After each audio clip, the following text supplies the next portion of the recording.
In this video, I'm going to show you the exact step-by-step guide on how to start and run a remote cleaning business from scratch all the way to $1 million business. This is the exact same system that I use to run a remote cleaning business, completely outsourced, and eventually ended up selling it successfully. This is also the same exact system that we currently use inside of our agency to help our clients grow their cleaning businesses as well. Let's get right into it. Now that we're inside of my computer, let me go ahead and show you some of the things that we'll cover in this video. Now, whether you're a new cleaning business owner that's just getting started, this video will cover everything you need to know from A to Z, launching the cleaning business to running a successful cleaning business. If you have been in the cleaning business game for a while, and if you're a cleaning business owner currently, this video will show you everything you need to know and some very important concepts to get to the next level. Now, the way this video is structured is we'll cover all of these slides. So each one of these bullet points that you're seeing are slides. They will be in order, okay? So we'll start in the very beginning by showing you how to pick the right city, because the city determines everything. A lot of people don't emphasize just how important the city is when starting a cleaning business or any form of local service business, but the city can make or almost break the business. It could be the difference between having a wildly successful cleaning business and having a business that's struggling. Then after that, we'll go ahead and talk about which cleaning services to provide and which ones you should probably avoid, or which ones we recommend you kind of stay away from if you want to be more successful and if you want to have a less headache in the business. And then we'll talk about the best way we have found to price and package your cleaning service and how to build a great offer. You should always be upgrading your offer, because the offer is what determines whether or not somebody pays a premium price. And you want to get more customers, you have to know how to build your offer and constantly upgrade it, which is a very, very important key point. Then we'll talk about some of the techs that you need or softwares needed to operate the business properly, how to market and get customers quickly and grow. So our model, how we get customers immediately upon launch, where we spend our marketing budget in the beginning, and how we distribute across multiple marketing platforms and what works best and what doesn't, how you should hire your workers. What we found is the best way to vet them for us, whether we're looking for cleaners quickly and we're trying to fill up a spot, or we're just trying to add more cleaners to the team and build out our team. A very important concept we'll go over is providing quality service to retain customers. So retaining customers is the biggest thing people overlook. Everybody's so focused on marketing and how do I get customers. This is actually not the hardest part once you figure it out. The hardest part is retaining the customers. For every customer you lose, the way I want you to think about it is one customer could have referred you another customer, and that referral could have referred you another person. By losing that one customer, you lost the referral you could have gotten from that customer and the referral from that, and so on. So all that cascading effect gone, all that compounding interest gone every time you lose a customer. It is that important that you retain your customers, because that is how you grow. They build on top of each other. We'll talk about what you should do, or what we found works to scale rapidly. Now, this is not everybody's goal. Some people don't want to scale rapidly, but if it is your goal to scale rapidly, we'll talk about some of the things we found help you scale rapidly in a sustainable way without completely breaking the business. Then we'll talk about some boring but necessary things, which are the legalities that nobody likes to talk about, but still very important. I'll go over some of the common mistakes to avoid, things that I wish I knew from the start. When I had my first cleaning business, the cleaning business would have grown 10 times as fast. Why listen to me? I grew my own remote local service business from 2016 to 2019. And by the end of those 3 years, it was fully automated.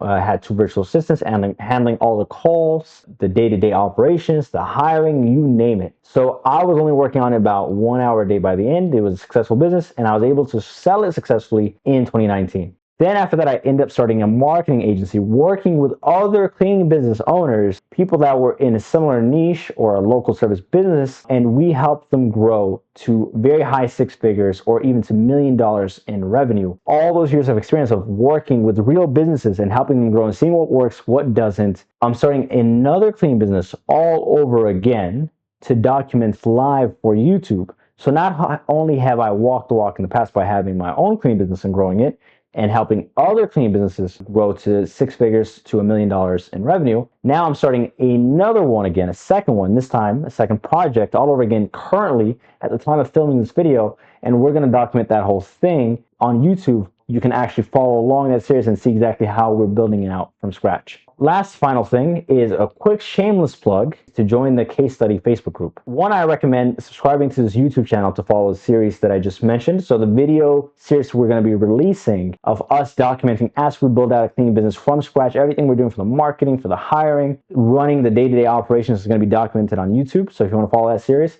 subscribe to this YouTube channel. And I also would recommend going to this link, going to our Facebook group. And this Facebook group is very new. This is where we'll post all the exclusive videos, exclusive templates, things that can't go on YouTube. For example, you'll notice here there's a Craigslist guide on how we get a lot of calls and the system we use for Craigslist. Well, that wouldn't really go on YouTube just because it's a small video, but a very, very valuable video. So things like that, templates we use for our sales process, our leads, hiring process, all these things are going to be inside of this Facebook group just because it's impossible to share on YouTube, or it wouldn't make a really full video for YouTube, depending on what we're sharing. So to have access to those, we recommend joining the Facebook group. It's free. You can go ahead and access those templates from here. Now, moving over to the next slide, how to pick the right city. Now, this is the very first step and the most important step when it comes to starting a cleaning business. If you're not in the right city, you will struggle unnecessarily. This is usually the first step for most businesses, which is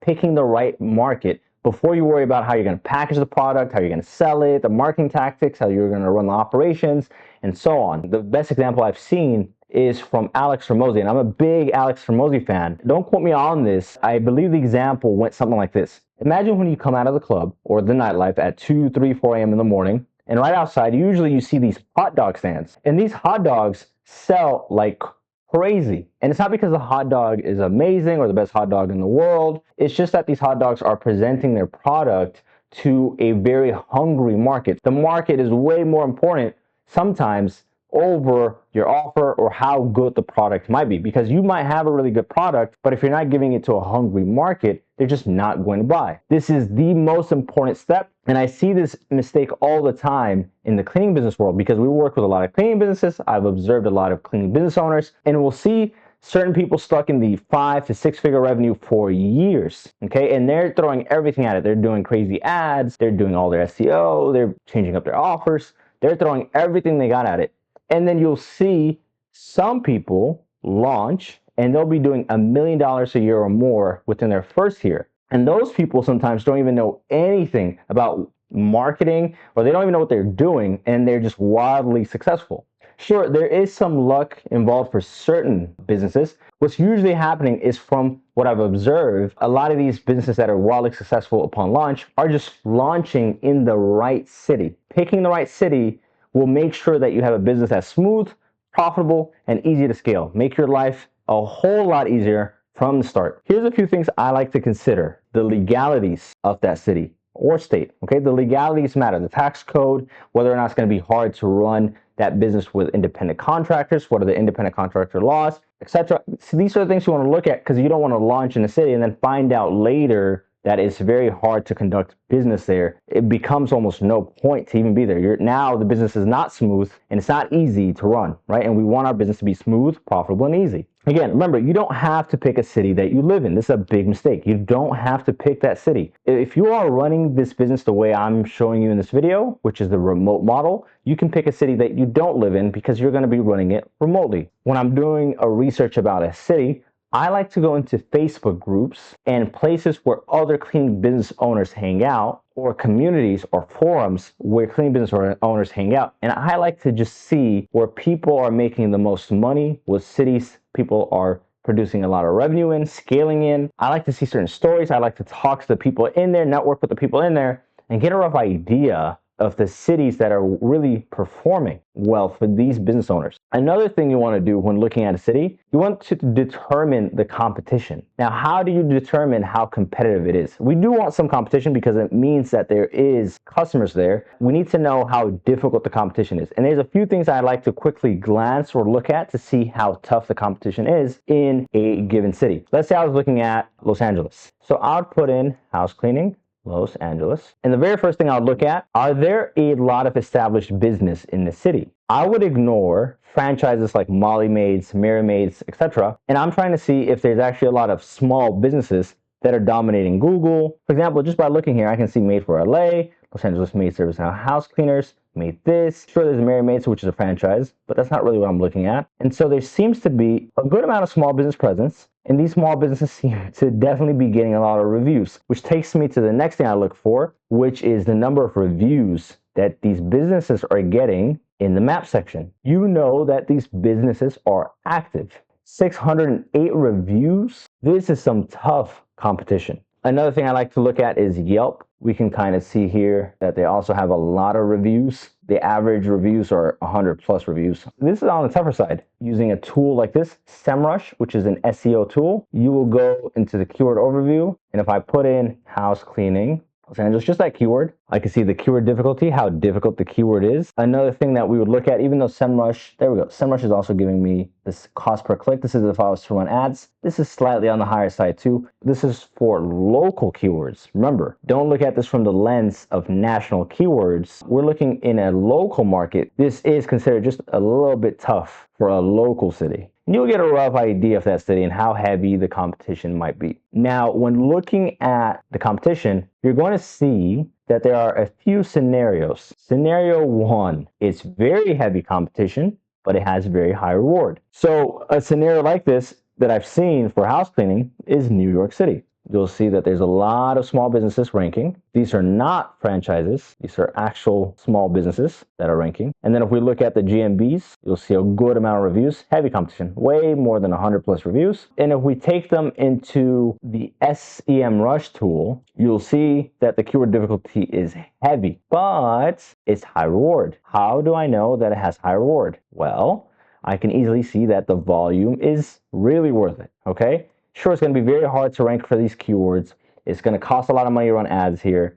It's tough competition. It's heavy, and this is just for one keyword, house cleaning NYC. If you're doing SEO, you would rank for tons of keywords, so it would have way more potential. Another way I like to see if there is a good ROI in the city is I'll look at the site that is ranking in that city, so Made Marines. I'll copy it, and then I'll go ahead and paste it into the domain overview of this tool, and I can see that this company gets 8.3K visitors a month from Google alone, right? Not counting what they get from other sources, just from Google SEO efforts alone. But this is really good. And I'll look at a couple more sites just to make sure this is not an outlier. And if most of those companies are getting high amount of traffic like this, then you can say there's a heavy competition, but there's also high reward associated with it. Scenario two is you'll see something like Los Angeles, the one that I showed you. It will have a heavy to moderate competition. This keyword difficulty is pretty moderate to kind of heavy competition for a local keyword, but the volume is about 880. It's okay, right? The ROI is not that crazy. Another example, Rocket Mates LA. Okay, so they're getting 1.5K visitors a month from Google. That's not bad, right? But for that kind of competition that we saw, the keyword difficulty and the cost per click in Los Angeles, I don't know if this is worth it. I mean, this is good. Again, there's a good amount of customers in Los Angeles. I've operated a cleaning business before in Los Angeles. For all that work and all that marketing and all that, it's questionable. That's what I'd call heavy to moderate competition with lackluster reward or ROI. Again, I just don't think that kind of keyword difficulty and cost per click is worth all that effort for some people. And for some people, they don't mind what Los Angeles has to offer. Scenario three, if we were to find a different city, I don't have a city in mind just yet, and you will notice that there's not that many businesses in the area, not that many reviews for those businesses, not even on Yelp either, and then you were to plug it in to SEMrush, the keyword difficulty is super low, right? This is just a scenario I'm giving you. In that case, that we would consider that very low competition, and then if we plugged in a website from Google and plugged it into here, and we saw that they're not even getting any traffic. And I've seen cities like that. I just can't think from the top of my head right now to make an example for this video. And then we saw that these businesses in that city get very, very little ROI or very little traffic. We consider that scenario. It's low competition, but it's also low reward. We definitely don't want to launch in there either. Scenario four, this is the most ideal if you can find it, right? Very hard to find. If you can find a city where the competition is low to kind of mid competition, but the ROI and the traffic potential in that city and the businesses in that city that are ranking on Google, getting tons of traffic, that's what I would say is the most ideal. Low to mid competition, but big ROI for that effort.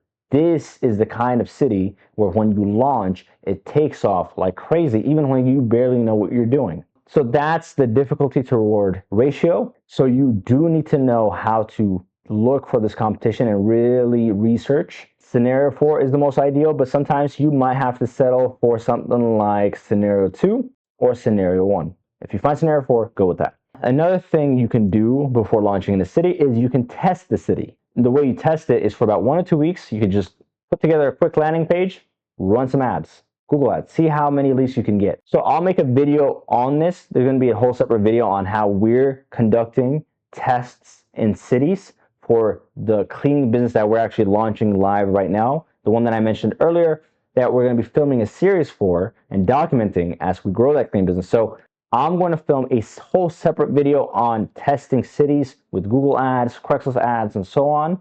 So stay tuned for that video. But again, this is something I definitely recommend to see if a city is worth it. They have to pass through all these tests. But again, I like to really put them to the test and run ads in there to see if we get a good amount of leads with some lackluster or some just basic optimized ads in that city. The very last thing you want to consider before launching in a city is we talked about how good it is for getting customers, but what about when it comes to hiring workers there or partnering with independent contractors there? Because if you can have all the customers in the world, but if you can't hire the workers or the help, you're kind of stuck in this weird limbo where you can't operate. You don't have a way to fulfill the services. I like to find out if that city is going to be a hard market to find workers in. I would say that the best way I found to get the answer to this is, again, being in the Facebook groups and communities where these cleaning businesses hang out. Don't be shy, reach out, say, hey, I have a quick question, ask them some questions. A lot of these people are usually very nice, and you can ask them about, hey, how is it like in this city when you're hiring? Is it hard to find workers that speak English? Because it's going to be very important that your workers speak English most of the time. You want to ask some of these questions to people. Do a little research, right? So this is just some quick tips. You want to take competition into consideration and how easy it is to get customers there, but also how easy it is to find workers and the help to get the fulfillment part of the business done. Once you pick the right city to launch in, the next step is picking the right cleaning services to provide. Now, there's no such thing as the right services, but there is such a thing as picking the services that's going to allow you to have a business where you have recurring, stable, predictable revenue coming in, it's profitable, you can run it remotely, and it doesn't give you a bunch of headaches in the business, okay? And there are some services out there that if you were to provide them, they come with a ton of headaches, they're not stable. Sometimes you might even find yourself going, why the hell am I doing this, okay? It's just like what I talked about when it comes to picking the right city, the right cleaning services or the cleaning services you choose to offer to your clients can dictate how your business goes. So before we talk about the exact services to provide, let's look at the different type of cleaning business models that are out there. The first kind of model that's out there is the house cleaning business model. That's the one that we're talking about in this video. A good example of a company that's running the house cleaning business model is cleanzen.com, right? So as you can see, they're primarily a house cleaning company website, as you can see here. Now, they might offer other services, housekeeping services, or commercial office cleaning, right? Again, this would be classified as a house cleaning business model. That's primarily what they're doing. They're not a commercial company. They're not doing other things. They're primarily a house cleaning business model. If you want to look at a different business model, is janitorial. This is where a company is completely focused on providing commercial cleaning services to businesses. Is primarily a commercial cleaning company, okay? This company, I don't think they do homes, but if they did, for example, it doesn't mean that they're a house cleaning company. They're still a janitorial business model because that's primarily what their whole messaging and website is about, is them providing commercial cleaning services. Yeah, so that's what a janitorial business model looks like. And then a different kind of model, right? The third kind of model that's the most popular is a carpet cleaning company, okay? So carpet cleaning companies, of course, just like they sound, they are primarily a carpet cleaning service, okay? So they primarily target carpet cleaning clients. So just because they might do a little bit of house cleaning on the side doesn't mean that they are a house cleaning business model. They're primarily carpet cleaning. So you get the point. And then other models that I've seen, biohazard cleaning. Companies that specialize in cleaning up biohazards like blood, crime scenes, air ducts, right? These are all different business models. The one that we're focused on, our model, is the house cleaning service business model. That's the one we're talking about in this video. And this is the easiest model to run also remotely. If that's what you're trying to do, the house cleaning service business model is the one for that. Now, when it comes to the house cleaning service business model, these are the kind of services that exist. That we have center cleaning, deep cleaning, move out cleanings, and basic recurring cleaning services. These are the most basic ones that almost everybody provides. Be very worried if you're not providing these as a house cleaning company. These are the ones that are just the standard that you should be offering. Now, services to consider that have pros and cons to it. Let's start with office cleaning. Now, even though this is a house cleaning business model that we're running, yes, a lot of house cleaning businesses do offer small office cleaning, okay? This is not a full-on janitorial cleaning business. You're not going to be providing, most of the time at least, heavy equipment cleaning for commercial clients. All you're targeting are these small little offices, and the same maids that clean the houses could go ahead and use the same equipment, same broom, same mops, just to do some basic cleaning. Just the floors, fridge, etc., right? Some dusting, just like how they would clean the home. These are considered small office cleanings, and because they're so easy to work into a house cleaning business model, most companies usually incorporate them. And the great thing about these, there's definitely a lot of pros for this, is that it's a stable contract, right? Most office cleaning clients do not cancel on you. They're very stable. It's recurring once they've locked in with you. It takes a lot for them to fire you, even if you're messing up a lot, because they're businesses. They don't have time to look for a new cleaning company to replace you. So they're usually very low maintenance. They don't email you, call you too much compared to house cleaning clients. There's a lot of pros. The cons for some people, I guess, is when it comes to quoting the office cleaning jobs. So if you're trying to run it remotely, some people feel that they want to look at the office in person, or you might even lose out on some office cleaning clients because some companies, some businesses expect you to show up like a professional business and do a quote in person. Now, if we're running this business model, and if you're running it remotely, there's no way you're going in person and giving quotes. The quotes are going to be all online or over the phone. So there's a way to give quotes over the phone or online for office cleaning, but you might lose out some clients, which is no big deal because you make up for it with way more clients that, for every client that you lost that wanted you to come in person, there's way more office cleaning clients that will sign up with you. And it's just maybe that quoting issue you'll run into initially, but it's not that many cons to not include it. I actually would say this is a big one that you should probably include. Cleaning contracts with property management companies. So there's businesses out there, right, that are either property management companies or so on. They'll have these big turnover cleanings. I remember when I used to run my cleaning business a while back, we had one of these big clients. They had a whole apartment building, so many units, and it was where college students would sleep in. Now, this was not a dorm. It was not part of the university. It was somewhere in the city next to a university, and it was the primarily targeting college students, and they were giving them some sort of cheap discount for college students. And every time the college students moved out, there would be a turnover cleaning. And we were guaranteed to have a turnover cleaning from this company every single month, at least 10, 20 bookings from this company alone, from this one client. So this is a B2B model, right? Where we're dealing with another business that's sending us work. You can also be all working with realtors. We're always having or dealing with move out cleaning. So there's these kind of businesses out there that if you were to get this contract, it will add a lot to your revenue because they'll usually book a lot with you per month. In my opinion, these are big. Like if you can land these, your revenue will skyrocket like crazy. Maybe the cons are you have to give them some discounted rate when you're working with companies like this. You're probably not going to charge them what you normally charge for regular house cleaning clients because they're going to give you so much bookings. So in return, you're going to give up some more negotiation in terms of pricing per booking, right, per home that they're giving you. Maybe you might do a little more customized cleaning checklist that you normally wouldn't do for others. But in the grand scheme of things, a lot of pros. Another con to watch out for is if you're relying too much heavily on these contracts, they're going to make a bulk of your revenue. And then if you lose one client, you just get wiped out, right? Where your revenue does a big drop. The only con is make sure you're diversified in your clients and you're not overly relying on these big contracts. That's the only con. Other than that, I would say definitely include these. The third one is Airbnb cleaning. So When you're dealing with homeowners or people that have homes and they're renting out their homes as a vacation rental or as an Airbnb, of course, they need cleanings almost daily. If you have a client who has an Airbnb home, they usually have 2, 3, 4 homes that they're managing. What we've seen when people get Airbnb clients is there is very stable recurring revenue. Sometimes you'll even get multiple bookings per week from one client, especially if they're very busy. They're gonna need a cleaning almost every single day for that home. Here, let's talk about the cons. Airbnb cleaning, from what I've seen when I was running the cleaning business model myself, and what I've seen from observing a lot of other cleaning company owners, is that Airbnb cleaning is a headache. Sometimes I don't know if the stable recurring revenue is even worth the headache. It's that serious.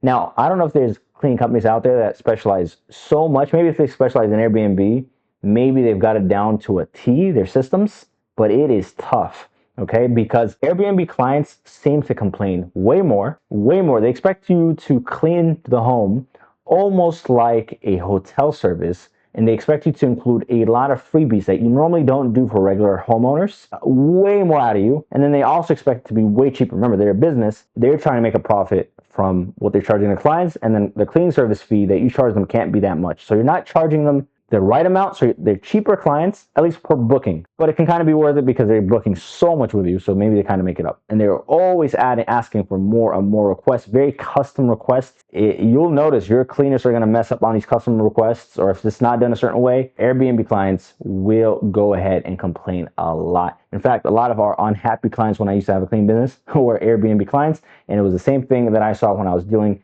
or talking to other cleaning business owners. The ones that complained the most were the Airbnb clients. So that's the big con, is you will have a headache in the business. Unless you have it fully automated, maybe you don't care, right? You have somebody taking care of customer service and so on. Maybe you don't care about the headache. Depends on your stress tolerance. That is a headache. Let's look at post-construction cleanings. Now, post-construction cleaning is after a construction job has been done, a cleaning crew will come in and they'll clean. So maybe a room addition was done, or maybe a kitchen remodeling was done, or maybe the whole house was just constructed.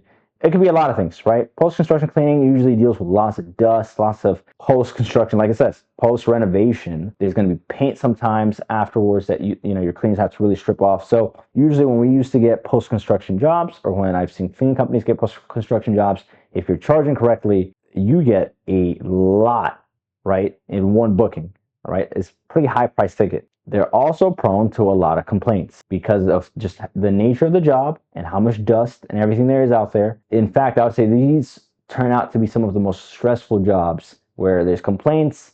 Usually with post-construction, we're charging them hourly because you just can't quote it properly, so you got to do it hourly.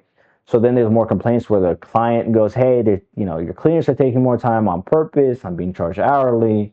It's not fair. And then now you're having this issue with the client. Like, there's so many issues that come out. Again, depends on your stress tolerance. If you want to go ahead and deal with that kind of issue, but something to consider. Big job, comes with a lot of headaches a lot of the time. After event cleanings, this is usually if somebody throws a party or some sort of event and then they want cleaners to come and clean. It could be a wedding, could be as big as a wedding sometimes, or it could be even just a home party or home get together, or a little event at home, or college students throwing a party and then they want a cleaning crew to come to clean up after. They're big jobs too, right? So high price ticket most of the time if you're pricing accordingly. Do they result in more complaints? From what I've seen, I'm sure some people might have different experience, but in my personal experience of running a cleaning company for many years back in the day, I was talking to a couple of other cleaning business owners and cleaning business owners that we work with. I haven't seen as much complaint from after event cleanings. Usually the people turn out to be on the younger crowd, more understanding.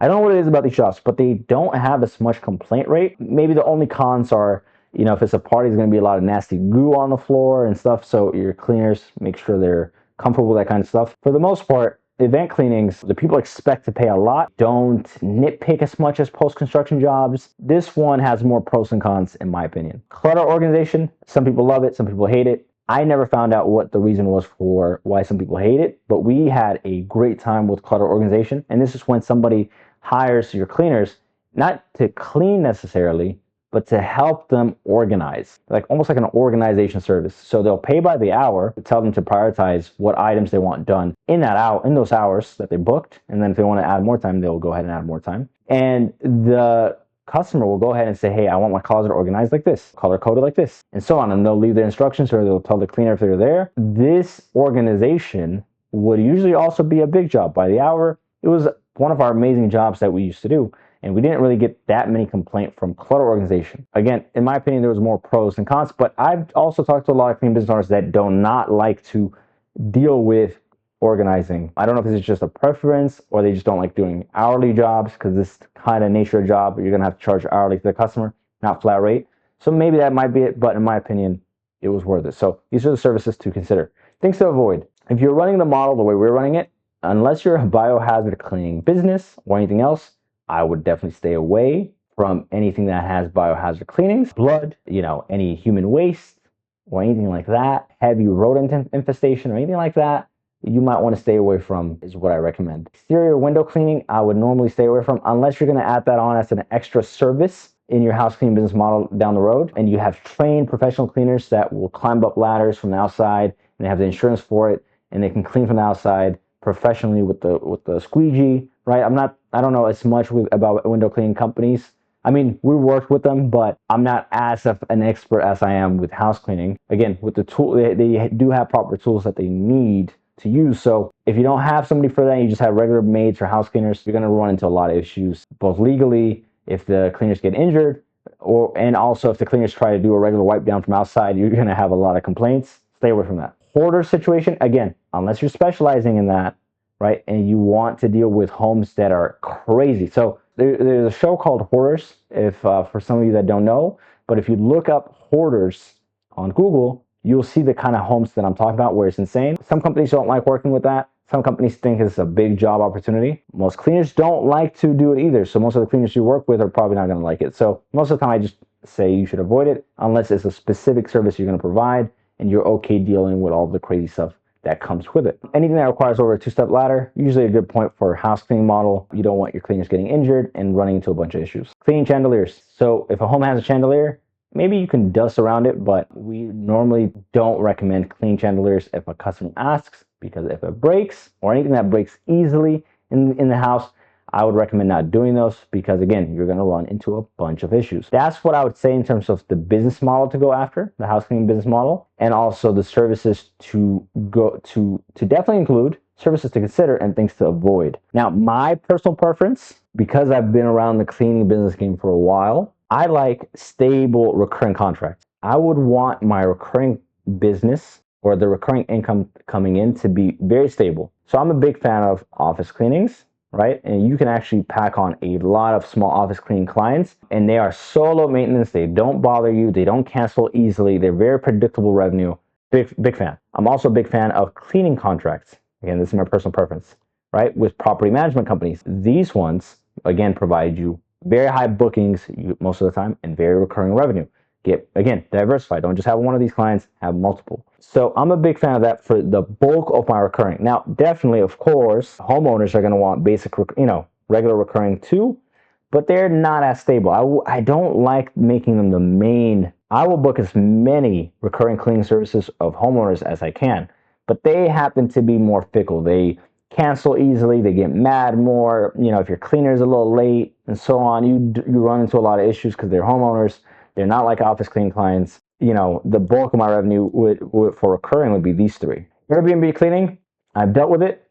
For some of you that can make it work, definitely do it. I personally would not include it. When I'm filming this video, my mindset on that is the headache that comes with it is just not worth it. Not for me. When it comes to recurring contracts, that's what I would want to stack up. Definitely a lot of homes, a lot of office cleaning clients, and lots of cleaning contracts with property management. That would be the bulk to have a predictable revenue with not as much headache. Of course, you need jobs in between, right? So what gets you a lot of frequent bookings are, again, homeowners, standard cleaning, deep cleanings, a lot of these times, even some move out cleanings, right? There are a lot of frequent bookings and they fill up the buffer whenever you don't have jobs, right? So a lot of these cleanings will be one time only. They won't become recurring most of the time. Fill in that hole in your weeks, right? Where you have an open availability. I'm a big fan of huge jobs because they just bump up your revenue like crazy. There's nothing like just raking in a couple $1,000s in a day from just a job or two, right? Not counting the other jobs you have. And those come from after event cleanings most of the time, right? I love these. I'm okay with dealing with the headache. We've gotten our system down where we don't deal with as much headache with post-construction cleaning. So I'm okay with it. For a percentage of people watching this, they might not like this. So you might not want to include it if you don't have the stress tolerance to deal with this. In my opinion, I can deal with this. So I like the huge jobs that come from these two and the frequent bookings that come from these and the stability of these three. Color organization, again, it's cool, but they usually don't make the bulk of our revenue, I've noticed. But yeah, that's at least my setup that I like, my personal preference, okay? Doesn't mean you have to do it that way, just my personal preference. So that's what I would recommend in terms of just cleaning services and the model to follow, and then of course your personal preference. After picking your cleaning services, which you're gonna provide, we're gonna need to go ahead and price and package these services. There's two main ways to price your cleanings, and that is flat rate and hourly pricing. Now, the great thing about the flat rate is they both have their own pros and cons, both the flat rate and the hourly. The flat rate is great because it avoids a lot of micromanagement. It allows you to sell cleaning packages for higher prices without really the client feeling as if you're charging way too much. And there's usually less headache associated with it. But again, these are the pros, but it has its own cons. So the way a flat rate cleaning works is, I'll give you an example. This is a cleaning company's booking page. If we look here, we can see that it's based on the number of bedrooms and bathrooms. So you can select the number of bedrooms a home has and maybe the square feet, and it'll start to populate a price. So a flat rate is exactly what it sounds like. The pricing is based on a certain checklist usually. The way a flat rate is done is there's a set scope of work, right? Usually a clean checklist that says, this is what we're gonna do. This is all that's included. We don't include this. This is the only thing you're getting. And then we're coming up with the pricing based on the size of the home. Okay, so it's a set scope of work and a certain size of the home, and we can come up with flat rate pricing for that. Usually also, you'll notice if we go ahead and pick 2 bedrooms, if we include 2 bedrooms and 2 bathrooms, right? You're gonna see the pricing is gonna change. And remember, that means it's gonna be that checklist. That's what's included in this flat rate. And then there's also add-ons. So the great thing about flat rate is if you know that most clients want certain part of their home cleaned, that's normally not included in your scope of work or in your standard checklist, then you're gonna have add-ons. And again, these are gonna have flat rate prices. If a client wanted their dishes done, they can now add that on and it's an extra. If they wanted laundry unfolding, which is normally not done in a checklist, boom, they can add that on. So that's how the flat rate works. Set scope of work, set size for the home, right? Usually it's based on the number of bedrooms and bathrooms. And then for some companies, it's going to be based on actually bathroom and square feet, right? Depending on the home, right? And depending on the company, they're going to go ahead and decide to price it with the number of bedrooms, bathroom, and the square feet. If they really want to be accurate, some companies just go ahead and do it off of the square feet. They don't even ask for the number of bedrooms and bathrooms. So it all depends on how you want to do it. Caveat about the flat rate cleanings is that when your cleaners go and arrive at the home, if a client booked a 3-bedroom, 2-bathroom, for example, cleaning, and they get there and it's bigger than the average 3-bedroom home, right? If it's way bigger for some reason, then before they start, the cleaners will usually say, hey, this is way too big. This is not your average 3-bedroom, 2-bathroom home. The flat rate is not going to cover this. And then they'll call you, and then you're going to go ahead and re-quote the clients. So that's the only thing about flat rate. Some clients don't like being re-quoted, right? They sometimes feel like it's a bait and switch, which is not really, and if you do this right, it shouldn't feel like a bait and switch, and you should have it in your policies. What things would require a re-quote? Somebody's booking a 3-bedroom, 2-bathroom example. There's still a certain, it can't be past a certain level of messiness or dirtiness, if that makes sense. So it can't just be a full-on hoarder's home,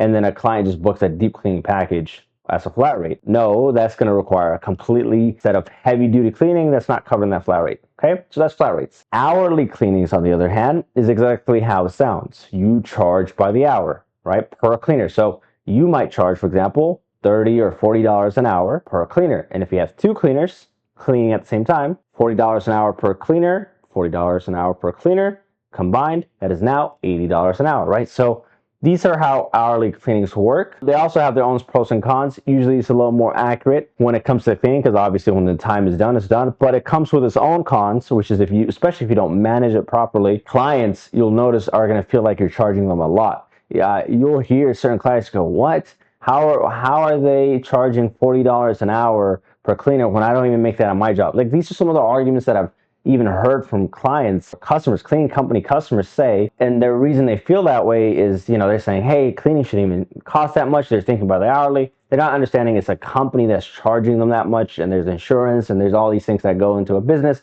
but most people don't consider that. You're gonna have a hard time trying to explain that to customers, right? So that's one issue with the hourly cleaning. Issue is there's this micromanagement where they might say, hey, the cleaner wasn't always working the whole hour. They were taking too long, and I don't feel that it should cost that much. So you could run into certain issues with hourly cleaning. So they both have their pros and cons. What I think, in my personal opinion and in my personal experience, is that you should not pick one or the other. You should have both options. Usually that's the best setup from what I found. Here's how I would structure it. I would do flat rate cleaning packages for standard cleanings, right? Basic cleanings, deep cleanings, move out cleanings, things like that. I would have a set checklist of what's included in these kind of cleanings, and then I would do it by the number of bedrooms and bathroom. If it's way above the average size, when the cleaners arrive, of course, we'll requote them, and we would let the customer know either on the booking form or the email confirmation what would require a requote. That's when I would use flat rate for those kind of cleanings. I would use hourly cleanings though for miscellaneous cleanings. Here's what I mean. Partial cleaning. Sometimes customers want to clean just a part of their home, right? Half of the home, just a room, etc. So you're not going to charge them a whole flat rate, so you should give them the option of an hourly cleaning. Another good example is super heavy duty cleaning. That means the client's home is a hoarder. It's insane, right? It's not just a deep cleaning. In that case, hourly cleanings for those kind of things make sense. Another thing that I like to use hourly cleanings in is for things like post-construction cleaning. I found those are tricky to put as a flat rate because sometimes post-construction cleanings last a whole day or can even go on to the next day where cleaners have to come in again. So a flat rate probably doesn't make sense in scenarios like that. If you are going to use hourly cleanings in those cases, the way I would recommend it is don't do what some cleaning companies do where they get on the phone to the customer and say, yeah, we charge $40 an hour per cleaner. And then of course, when the time is up, it's up. That's not how I would do it. Instead, I would ask the customer questions about the home and the condition of the home and what they want done. And then once you have an understanding, you give them a rough estimate. You say, hey, based on what you're telling me, I think you're going to need 2 cleaners for 5 hours and the price is this much, right? And you have them book that set hour. Of course, you let them know if it takes less time. Of course, you don't have to pay the amount we said because it's not 2 cleaners for 5 hours because it was done in less time. But we recommend and estimate X amount of time, 2 cleaners for 5 hours, for example. And then another thing you tell them is you say, hey, in those 5 hours, I want you to make a list, okay, and prioritize your task from most important to least so that the cleaners work on the most important and then they work from there. So that way the customer feels as if, hey, the cleaners came and they got all my major tasks done in this time and they don't feel as bad, right, when the important areas have been taken care of. So that's how I would run it. And then you would let your cleaners know 30 minutes to an hour in advance if it looks like those 5 hours aren't going to be enough. They let the client know and they let you know so you can start telling the client way in advance just so that the customer doesn't feel as if last minute your cleaner is adding hours. Another even better precaution to avoid a lot of the issues that come with hourly cleaning is when your cleaners arrive there and they do their first inspection before they start, they should say, hey, you booked us for 2 cleaners for 5 hours. We actually think it will take more or less, right? Or usually though, if they feel like it would take more, they should let the client know. They should let you know in advance. So at least there's some expectations set in advance, okay? You want to prevent problems and customer service issues before they come up, and that's how I would handle hourly cleanings. Definitely, I would say have both pricing models as an option for your clients. Definitely, okay? Because you will lose a lot of sales if all you offer is flat rate cleaning, and you will lose a lot of money if you try to do flat rate cleaning for partial cleans, post-construction cleans, miscellaneous jobs. Another thing I forgot to mention earlier, decluttering, those kind of jobs are miscellaneous. Or home organization, those should be done hourly. It's very hard to do flat rate for those. Things like that is when you use hourly. Okay, so definitely use a combination of both is my recommendation for the way you package your cleaning services. Let's move on to the next slide, which is building your offer. What exactly is your offer? Your offer is what's included in the package and what problems you're solving. In my opinion, I would say the offer is one of the most important part of the business. Whether you've been in the business for a long time or you're just starting, the offer is so important. And I feel like most people just skip this part in their business, or they don't really give it as much attention. And if you're not constantly improving your offer, because the offer dictates whether or not you can charge high prices, you can actually make up your own prices outside of the marketplace. If you can have a really good offer that nobody else has, right? You can dictate what prices is charged in this market. Okay, you don't have to charge what everybody else is charging in your market. You don't even have to be on the higher tier. You can be completely outside of what people charge in your niche, because nobody has an offer like you. Nobody's providing or doing the things that you do, so you can make up your own prices at that point. That's how powerful the offer is. And I would also argue the offer is almost 50% of your entire sales process. It's more than half of it. It's not about this, because what is sales? Sales is you figure out the needs of your customer and then you pitch them an offer that fulfills those needs. So literally 50% or more of your entire sales process is the offer. Let me give you two examples. One example, right, just to really drill this home. Sales works in everything, right? It's not always about even selling a product or service. You could be out with friends and you're trying to convince your friends to go to a certain restaurant that you want to go to. You might ask them first to figure out their needs, right? What kind of food they're looking for, etc. So they might say, we want something spicy, etc. And I'm really tired, what problems they're facing right now. Then you give them an offer. Hey, why don't we go to this restaurant, which is the restaurant you want to go to? It's just around the corner. I'll drive you there. You don't have to drive. I'll put you guys all in my car. Okay, so you don't have to drive. I'll take you there. They have Asian food, etc. and all these spicy food menu. And then once we get there, they have this lounge where you can relax and kick back. And then from there, we come back and I'll drive you first thing at this time, so that way you make it on time to your work tomorrow. See how you made an offer and you molded it to fulfill their needs. So it's good enough where now, again, I'm just making this example up on the spot, but notice how the offer is 50% of the sales process. You figure out the need and the offer is so amazing, it hits everything that's required, and now you have a high chance of selling them to come with you. The way an offer breaks through this idea of pricing, right? This whole idea of I can't charge enough. I want to charge more, but I can't. Imagine I said something costs $10,000. Well, $10,000 sounds like a lot for most people, but it depends what I'm offering you. If I'm offering you a Lamborghini Aventador for $10,000, assuming you like Lamborghinis anyways, brand new Lamborghini, everything works, and I say 10 grand, all of a sudden, 10 grand is not so expensive. It's not so much money. You'll probably loan money from someone to go ahead and buy this, because this is a steal. For example, for $10,000, I'll give you this toothbrush, and unless it's doing something magical or something special outside of other toothbrushes to make it that amazing, you're gonna say that's expensive for a toothbrush. You're gonna charge me 10 grand? Screw you, right? That's what you'd say. It's expensive. Expensive is relative, okay? Notice how offer breaks through the ceiling of what's considered expensive.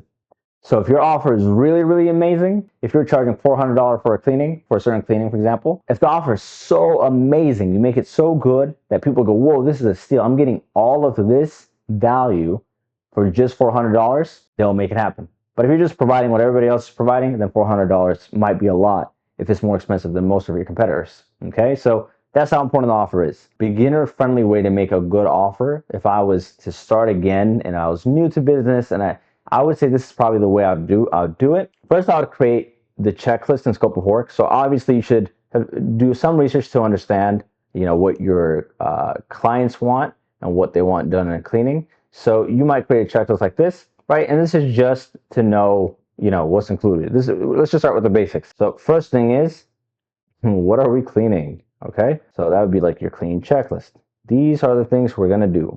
This is what you're telling them. These are all the things we're gonna cover. After you figure out what you're gonna provide and what kind of cleaning and what's included in your cleaning, I figure out what is the industry standard. Things that clients expect from a professional cleaning company. Some idea on how they're gonna cover insurance and bonding, whether they're getting their cleaners to get it themselves or whether you're doing that yourself as a company. They should feel safe knowing that if there's damages, it can get covered with insurance. And if there was theft, you have some sort of bonding or etc. if your cleaners were to steal or things were to go missing, there would be bonding. So insurance and bonding is the first thing. Second thing is equipment and supplies, right? At least the major equipment and supplies, they expect you to come with it. Your cleaners are vetted. They would expect you to do something like that as a company. But most cleaning companies offer online booking. Okay, so you should probably offer online booking. It's now actually the bare minimum, and instant pricing, right? These are the major ones that are industry standard, I would say. Okay, most companies just have this and a clean checklist,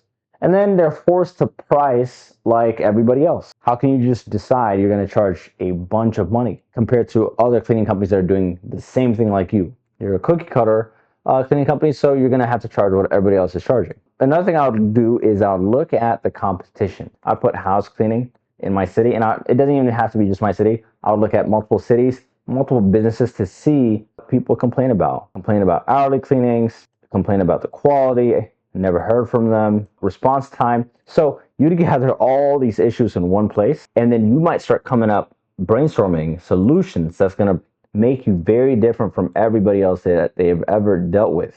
Hey, we answer our phones 24/7. You might go ahead and say, we guarantee that we will never not show up. You can say, we'll compensate you with X. Cleaners arriving super late. Waste of time to the person that's waiting, right? As a customer, you're waiting on cleaners, and the cleaners decide to be 1 hour late on traffic, or who knows what's going on. Maybe you build out some arrival window and then say they will always show up on time. And you might create systems to make sure that happens, right? This is part of being a business owner. You're solving problems, right? You want to be able to charge more. You want to have a good offer. Solve real problems. You are an entrepreneur. That's the goal. We want to solve problems. We don't want to just be another carbon copy. We want to solve the problems that's in the marketplace. So good, so amazing. It makes them go, whoa, this is crazy. This offer sounds amazing. That is how I would build my offer. Basic industry standard things that you offer. And then, of course, you have to sit down and actually brainstorm and find out and research what the problems are currently for most customers when hiring a cleaning company, and then go ahead and find solutions to those. Combine that together, that's your offer. Okay, those are your selling points. Now, make it part of your sales script. So when you design your sales script, you're going to ask some questions, and then at the end, you need to be able to go ahead and say all of this in a nice, concise way without boring them, in a nice way. Now, sales is a whole different thing. This is going to probably require its own video on creating a sales script, describing your offer in a way that's enticing and making it heavy hitters when you talk. And I would include that into your website copy, because your website is your online salesperson. So I would also include that into your website copy, your offer, for people that find you online, for them to either call or to book with you online. They're going to look at that offer online. Step 5. Continue improving your offer all the time. Okay, do not just stick with one offer. Continue finding out what customers are complaining to you about. Once you start getting customers, or you already have customers, see what people are complaining about. What do people complain that are recurring customers? What do they not like? What are they always frustrated at you for? What do they complain about other people? Find that out, build solutions. So it's always improving, and then you're always adding that to your sales script as well, because you need to illustrate that to people. You can't just have a really good product or offer and then not tell people, because then it doesn't sell. Step 6, put this as a bonus. If you haven't noticed already, I am a big fan of Alex Hormozi. I mentioned that earlier. Also, when I made an example about Alex Hormozi, I would say read 100 Million Offers if you haven't done so already. That book is amazing. That transformed our business in a lot of ways. He goes over some other ways to build a really good offer. He has a whole formula. So I've applied his concept. So his book goes over a completely different way of creating an offer. It's not so much far-fetched from this. You're still building an offer to solve issues to an extent, but he has a formula for it. I would do that, plus what I just talked about right now on the slide, combine it together, and you'd have an amazing offer that you could offer. The necessary tech and tools you'll need to run this business properly. What you don't want to do is you don't want to waste weeks and weeks and weeks getting set up, trying to do the perfect design, the perfect logo, this here, and professional business cards, and your business bank account.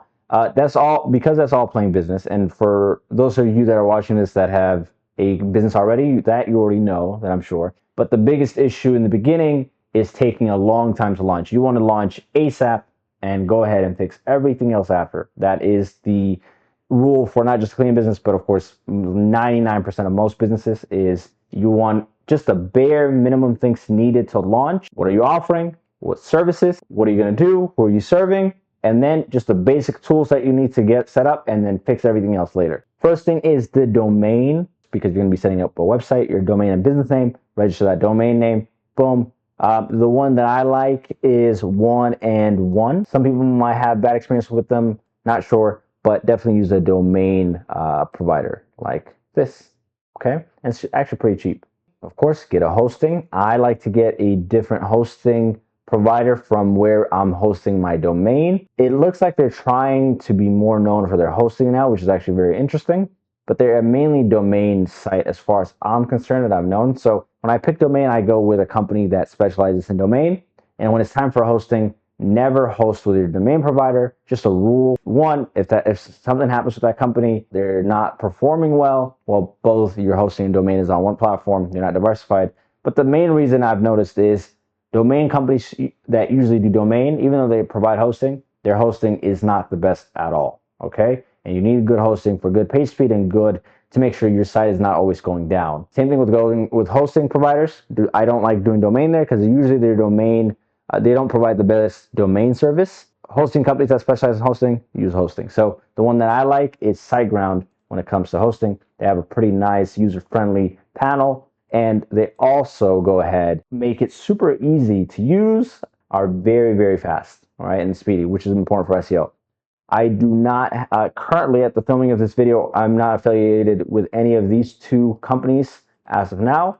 Maybe in the future I might if I'm giving them the shout out, but there will be a whole separate video on exactly what makes a good website design and what makes it convert. But you just need the basic pages, and the basic pages, your homepage kind of just puts everything at a glance together and kind of walks the customer through. Hey, you know, this is what we do, this is why you should go with us, and so on. This is how it works. These are the people that are happy with us. Again, there's some important elements that goes into designing a website. You want to have a way to capture name, email, phone number, of course, or your about page, your services page, your location page, or service area page, you know, that lets people know what area you service in. An FAQ, a contact page, and maybe service policies are the most important one, right? And of course, your phone number and your booking page. These are the essential pages. Just have the bare minimum you can build on the site later. Rome was not built in a day, and your website can grow over time. You don't need everything all at once. You can't come up with a good logo, just do a good text logo like this. Simple, plain text logo. Doesn't require you to come up with the craziest logo that important where it affects your sales. Okay, you can do a little icon next to it if you find anything. If not, you don't need to have an icon. You can just have a text logo for now, just to get launched ASAP, not to waste weeks and months trying to find the best logo. Then after that, you're going to need a booking software. So allow you to make a booking page like this on your website. That's going to connect to your website. And this booking software is where customers will be able to get their pricing and so on. These booking softwares do more than just create a nice booking page for your site. Booking softwares, a couple of good examples that are popular in the house cleaning world is Launch27. Feel free to play around with any of these apps or softwares. Some of them have free trials if I remember. But the booking software also helps you manage your cleaning and your bookings from the back end, assign it to team members, and team members can also have their own accounts in that booking software where they can access their schedules. Way more than just that, right? It lets you manage all the cleanings and the cleaners inside of that booking software. So super important for the business. This is not something I would skip, and I've seen some people skip this and just to save a couple, less than $100 a month usually, right? For most of these, and even this is not even that much on the grand scheme of things. I would say definitely invest in that. I would not recommend operating out of a Google Calendar. The booking software makes everything easy. Another thing I would recommend is a payment processor. So the one that I really love is Stripe. This is how you're going to take money. You need a way to take money. And Stripe is going to be connected to your booking software. So when people book and put in their credit card info on the booking page, your booking page is going to save that. It's going to process it and then send the money to your Stripe. So it all works nicely together. So you have a way to take money, you have a way to show pricing to people and have people book. Then you need a professional number and email address for customers to reach you, and also a professional email address. I usually would make a second one for cleaners or cleaning applicants to be able to reach out to you. I would go ahead and definitely get a CRM, free CRM like HubSpot, just something in the meantime to manage the leads that are going to come in, or you can go with something like ActiveCampaign. is this is more of an email marketing tool, but they have CRMs along with it, or any other CRM that you would prefer. Okay, so you can start cheap and then continue upgrading to good CRMs over time. The other thing you want to do is claim all your major social media profiles. Obviously, when you launch, you want to have your Facebook, Instagram, Twitter, YouTube. Even though you probably won't use YouTube that much, some of those platforms, you still want to claim it with your name. You don't want somebody else claiming it in the future. And I would post a couple of things there, get a couple followers, ask friends, family, etc., just so it doesn't look like a dead business when you launch. All right, nobody wants to buy from a brand new business. They don't want to be the first one. Marketing profiles to go ahead and claim: Yelp, a very important directory to be on. Your Google My Business page, I would definitely go ahead and claim that, right? And your Google My Business page, just to make sure you guys know what that is this thing right here, all right? Your map listing.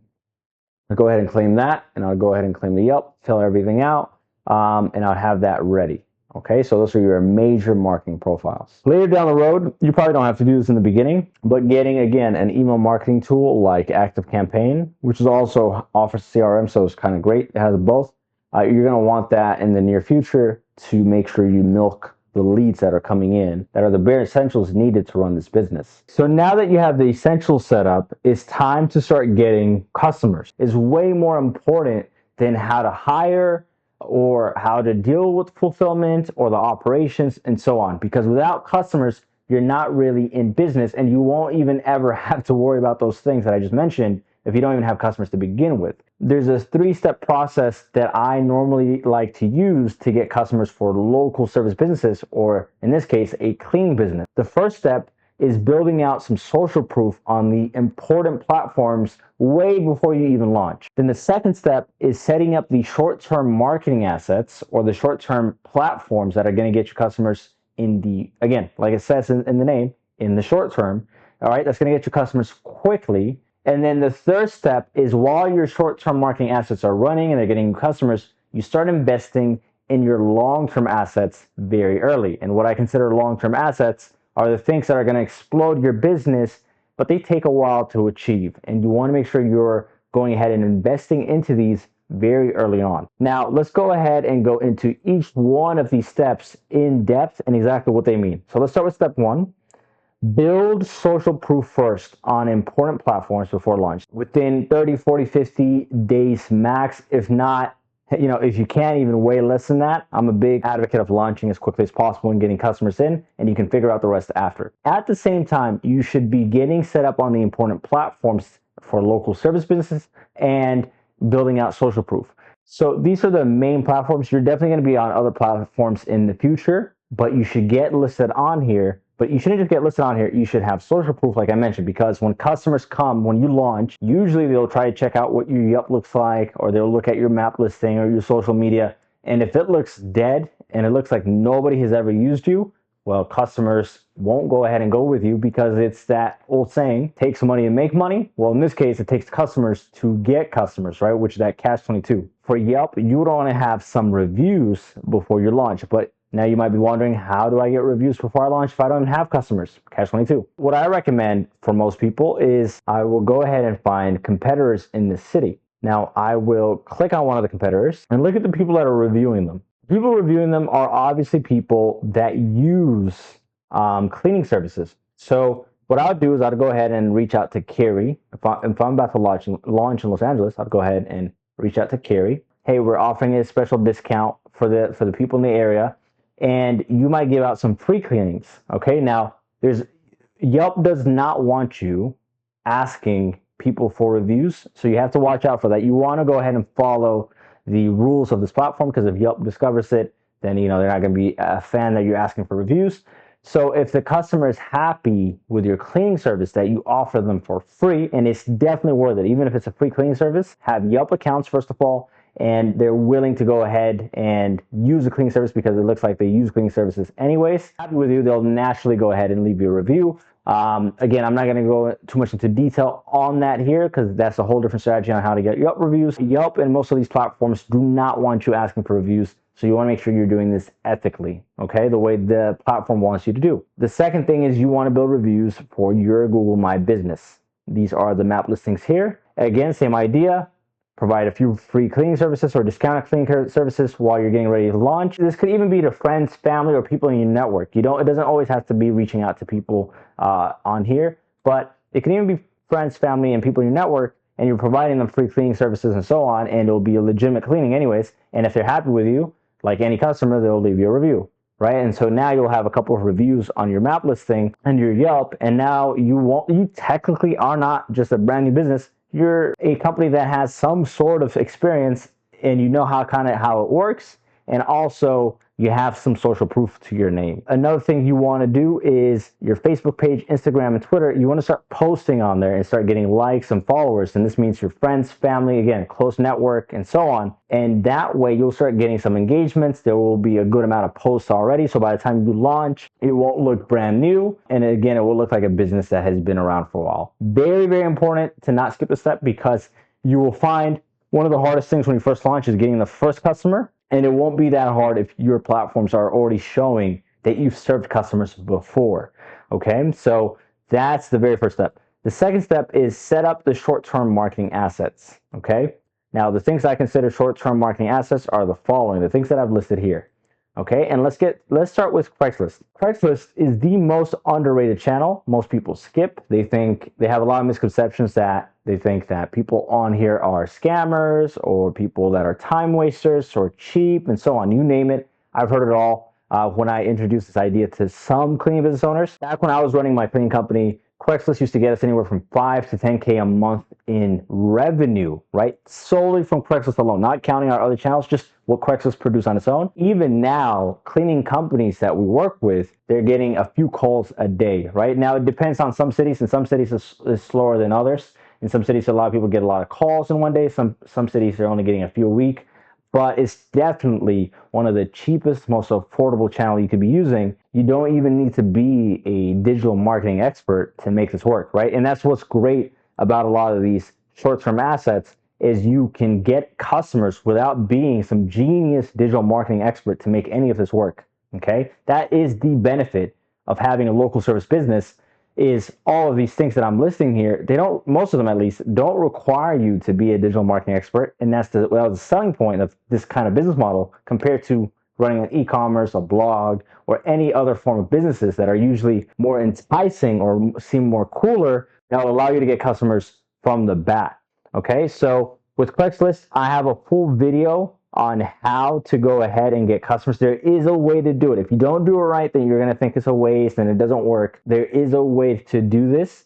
There's a proper way. You don't just post any ad. And so if you go to our Facebook page or Facebook group and you join, it's free. Inside of that Facebook group, I have a video screen recorded exactly the way we use Craigslist to get a lot of phone calls, lots of customers from it. So be sure to join and watch that video. Now, after Craigslist, the next thing you want to look at are pay-per-lead platforms. Okay, pay-per-lead platforms are the greatest invention since sliced bread for local service businesses. A good example of a pay-per-lead company is something like Thumbtack. Now, imagine I'm a customer looking for a cleaning company. I'll go to a platform like Thumbtack. I would go ahead and put in a zip code, and I'll go ahead and put house cleaning. Okay, and then it's going to ask me, how often do I want the house cleaned? Let's say just once. I have a 3-bedroom, ready to hire, but not in a hurry. Boom. And it's going to go ahead and bring me all the cleaning companies in the area. Now, the beauty of this is when I go ahead and decide to contact them, like request a quote, okay? And if I was to go through with this and they respond to that, now they will get charged for that contact, okay? So that's exactly how it sounds. It's a pay per lead. So if you're a cleaning company, you get listed on a place like Thumbtack, like this, like these companies are doing, that every time a customer reaches out to you, they charge you a certain amount for that contact. So it might be $20, $50, who knows, right? So whatever that price is. So the great thing about this is you don't need to know anything about marketing. You just need to set up a good profile, some good reviews, set a budget on there, and then for each lead that you're getting, they'll charge you a certain amount, okay? Another good example is this is a section that says Google Guaranteed right here, okay? It is not the same as Google Ads. Google Ads are something completely different, and they require some digital marketing expertise to make it work. But on the other hand, Google Guarantee, which you see here, is just like Thumbtack. You get listed, all right? This is a service provided by Google. You don't need to know anything about marketing. You just get listed, get some reviews, make sure you're a good profile, and then every time somebody goes ahead and contacts you. Either they get the phone number, right, or they message, right? Like for example, this person, if I message them, for every contact that I'm sending out to them, they get charged a certain amount, okay? Craigslist and pay-per-lead platforms are the most straightforward way to start getting customers like that. Then the next one is Google Ads. Now, Google Ads are the things that you see here. These are different from these. The difference with Google Ads is, of course, they require you to know some digital marketing. They require you to run campaigns. It's a pay-per-click. So this only works if somebody's clicking on your ad, and then they charge you a couple cents per click or a couple dollars per click. And it's up to you to convert them. So if 10 people click, if you have a really good landing page and a really good ad, maybe out of those 10 people that clicked, maybe a certain percentage turn into leads, and then a percentage of that turn into customers. So this one gives you more free roam, right, to optimize and run campaigns. And then, of course, the great thing about this is you can actually scale it. The higher you increase your budget, the more and more customers you can keep getting. You really know how to dial it down. A lot of leads for low cost. If you don't know anything about Google Ads, I would definitely recommend hiring somebody that's really good with Google Ads and that you can trust, and they'll manage it for you. The next thing after Google Ads is your Yelp. Yelp is huge in majority of cities, especially big cities, Los Angeles, New York, Phoenix, Miami, and so on. Think about it. For a customer, when they want house cleaning, where do they go? Either they're going to Google and typing in house cleaning, or they're going to yelp.com and they're typing in house cleaning. Okay?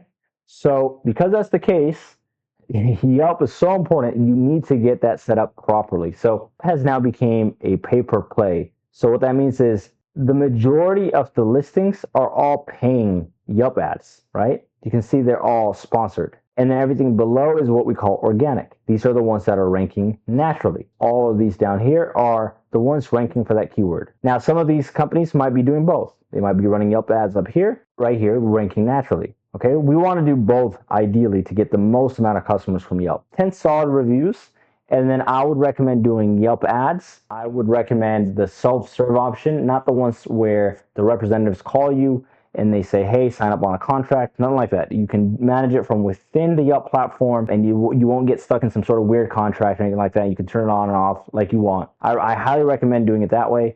Once you have 10 solid reviews and you want to set up a really good offer for your Yelp customers. So you don't want it to just be something like this, like schedule now, right? That's not really that much of a good offer. If you're going to be spending money on ads, you want a better offer than that, like get a $50 discount when you book with us through Yelp.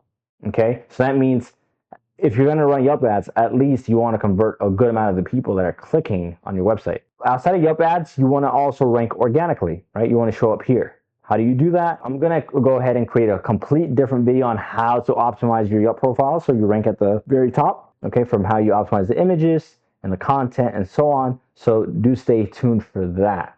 Okay, so Yelp is the very next platform. And then your Google My Business is this thing right here, right? This map listing, okay? This map listing is free, actually a part of SEO, right? So there's your Google My Business SEO, and then there's your traditional organic SEO, which is your website shows down here, okay? Obviously in the SEO world, we want to show up here and here. The thing you'll notice is the map listing is actually, it seems to rank faster than the website, okay? And so I normally like to include it inside of the short term, but this is not just a short term strategy. Once this actually ranks, this is a long term strategy, because once you're ranking on there, it gets you customers forever and it's free. So this is both a short term and a long term strategy, but I recommend start optimizing and setting it up early, so that way in a couple months you're at least getting some calls. So within a couple months, if you're doing things right with Google My Business and you're optimizing it properly, you might not immediately hit the top 3 section, right? Depending on your skills. A few rows down right here, these people still get some calls, all right? Some trickle down calls and leads. It would be crazy not to take advantage of that and get that set up ASAP. And then the last and final one I recommend is cold outreach. Cold outreach works great if you are going to be working with office cleaning clients, or if you're going to be working with property managers and you're trying to look for those contracts. Sure, you can get them, some of those customers, through Craigslist and pay-per-lead, but nothing works as great as just outreaching directly to them. Some people have experience with cold emails. I don't, at least when it comes to office cleaning. For office cleaning clients, what I've seen, what we've used in the past that works consistently is cold calls. You don't want to be the one doing the cold calls yourself. There's no time. Instead, you want to treat cold outreach the same way you would treat Google Ads. You set up the campaign and you don't worry about it. So that means you hire somebody, a virtual assistant. Usually the best ones that we found were in South America. They had pretty good English and they could follow the script. That's the ones that we found were great compared to the Philippines.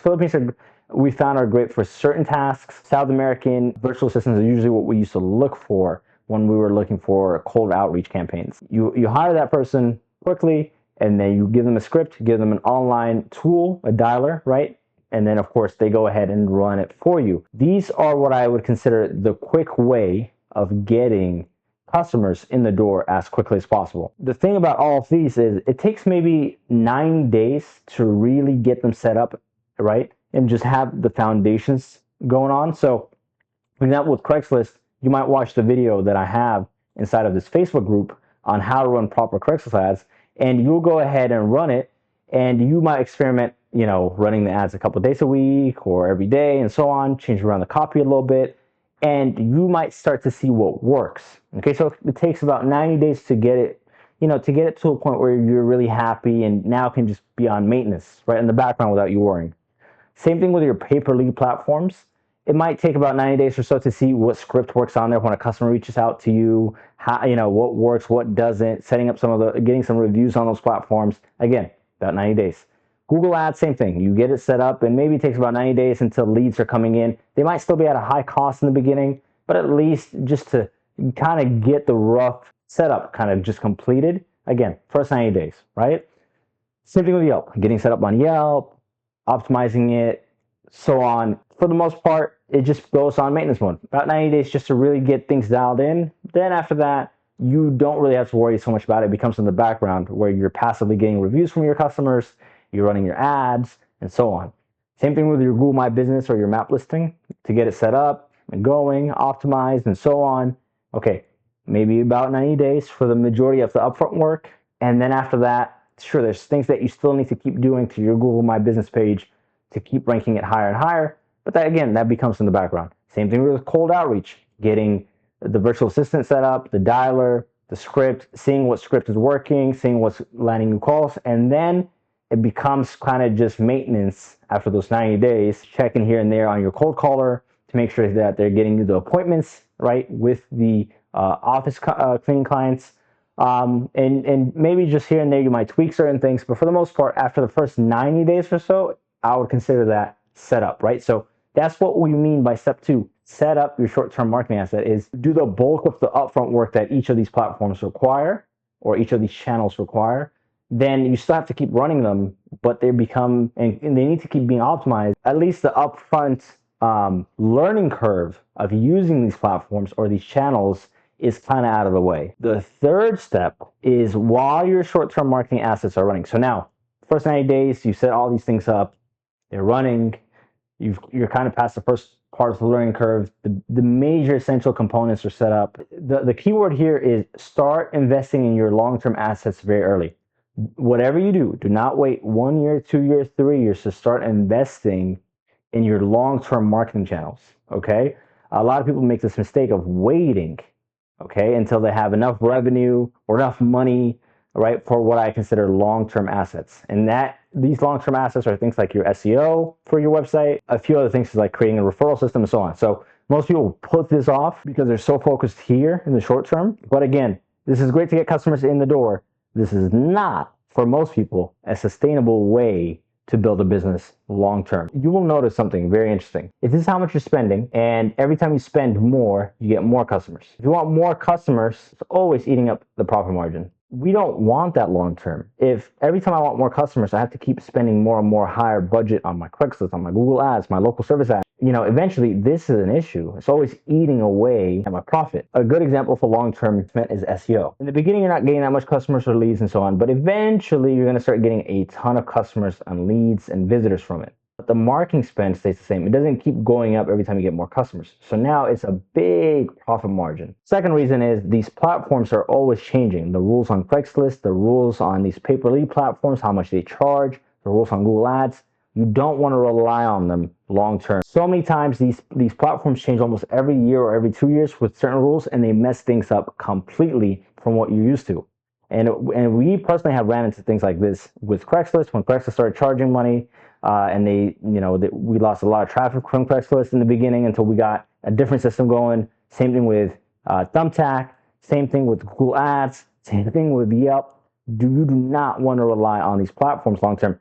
Probably the only one thing you can rely on is the cold outreach. That one has been very consistent. That's probably the one scalable method that doesn't really change. Google My Business is always changing, at least their SEO anyways, but this is probably the one channel that doesn't really change, that's scalable. You want to rely on building an asset, your own setup where customers come to you, where you're not relying on other platforms. It's traditional SEO, which is when somebody types in house cleaning, okay, you go ahead and show up on the first page. But you don't want to just show up for house cleaning. You want to show up for all the different variations somebody might type in: maid service, cleaning service, home cleaning. And I'll show you an example by going to an SEO tool that we use. If I type in this company we work with, 26.3 thousand visitors a month from Google alone. This is not counting Craigslist. Just imagine how powerful that is. If you look at that, 1% of those people turn into customers. That's still a lot of bookings. One is super powerful because of how much customers it can get you. Okay, this is more than what Google Ads can get you when it finally kicks in. The only thing is it takes a while for SEO to kick in. It takes a year plus for your SEO to really start doing well. That's the downside. The great thing about local service businesses, to start getting customers, you don't need to know that much about marketing.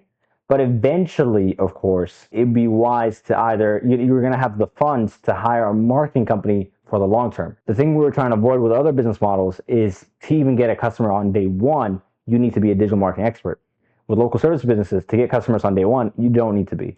Long term, sure, you should have some marketing skills over time, or you should hire a marketer with the funds you've been getting from other channels. Another one is educational content marketing. A good example of a company that does this is River. This is a pool company. They have something that says Learning Hub. Owner of this company actually wrote the book called They Ask, You Answer. Amazing book on content marketing. They've created a whole resource center with videos and content that educates people about pools and so on, all the things a customer would want. You're going to see that they have over 133.8 thousand visitors. That is so much visitors. And this is all coming from all the blog that they're creating, all the videos they're creating, all the resources they're creating, which is insane, right? So not only does it get you so much visitors, but it creates a permanent brand in people's mind, because people all over the US, all over Canada, all over the West, all over the world are finding your website because you have such amazing educational content material. So if you're a house cleaning company,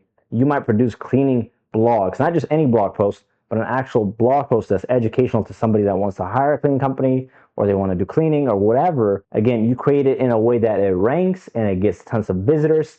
And that is huge because now your name is going to be known everywhere. Even if Google was to die one day, so many people know you through your content, through your blogs, right? Or if you have a YouTube channel, on top of that, you're doing YouTube. Now you're establishing yourself in people's brains. So even if you weren't on YouTube or on Google for some reason one day, that brand has been instilled into people's head all over the world. Now, this is one of the most powerful marketing tools if done right. And this is how big companies, of course, Molly Maids and Mary Maids, the big franchise companies, have become so big, is they create lots of educational content. People all over the world know them. So whether the person moves to that city, they remember you and they book with you, or they will refer you if their friends or family are there, or you just have a general buzz where people know you. So even if you deleted your account on YouTube or your blog and then you want to restart again, guess what? It's easy to get back that audience again because you're instilled in their brain. It's the same way big YouTubers, if they delete their channel and they make a new one again, they get all those followers back overnight, because once you've instilled your brand into people's brain, it doesn't go away. So they'll find you again and you get back your audience.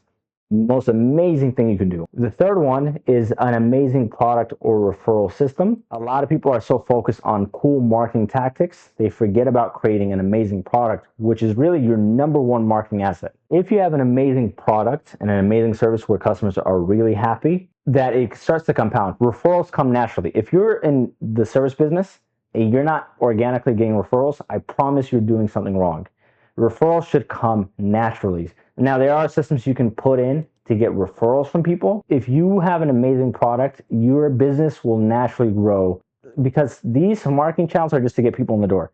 Once you have the first few, let's say 100, 200 people in the door, after that, if you have an amazing service, it will organically grow, right? And so you should be investing on your product and making it really good. I would actually start thinking of my product as a marketing channel. When you look at your marketing channels and you go, I should be on Yelp, on Google My Business, on SEO, and so on, I would also put product development as literally a marketing channel, because it is that serious. And we've worked with multiple cleaning companies. They're doing all the marketing right, but one is exploding like crazy. So it's not the city that's the issue, right? The other one is not really exploding, or they're actually going down in growth. We look at companies like this, and we work with so many companies and clients in our agency. The issue is usually the companies that are growing like crazy.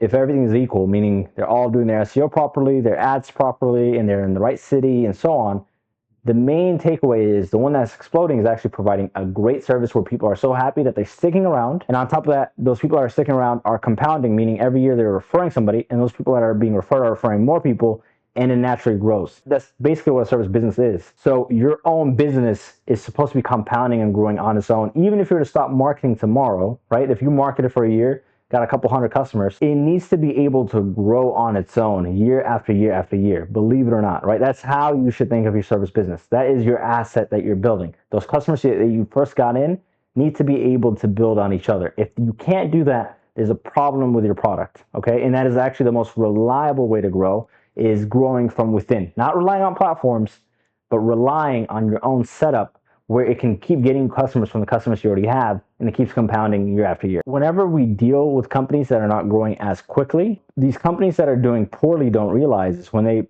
provide a bad service, not only are they not growing, they're actually hurting themselves, okay? And I remember Alex Ramosi made a good point as well on this. He said something similar, and we've seen this with our own eyes when working with clients. If you're doing a bad service and you lose 5 clients, okay, you didn't just lose 5 clients, you lost the clients, the referrals that they would have gave you. Not only did you lose the potential business, those people that you lost that are frustrated with you are now telling other people not to sign up with you. When somebody goes, hey, I was thinking of signing up with so-and-so company, they're gonna say, that company's terrible. And now those people are gonna go ahead, and when another person says, I was thinking of hiring so-and-so company, they're gonna say, I heard that they were a bad company, and so on. So Alex Ramosi made a good point on this, and we've seen it as well with the businesses that we work with the ones that are growing versus the ones that explode. That would make sure you don't rely on other people or other platforms to grow, and that if you invest all your money, starting from the very early days, you start working on your referral and product system, you start working on your SEO and your educational content.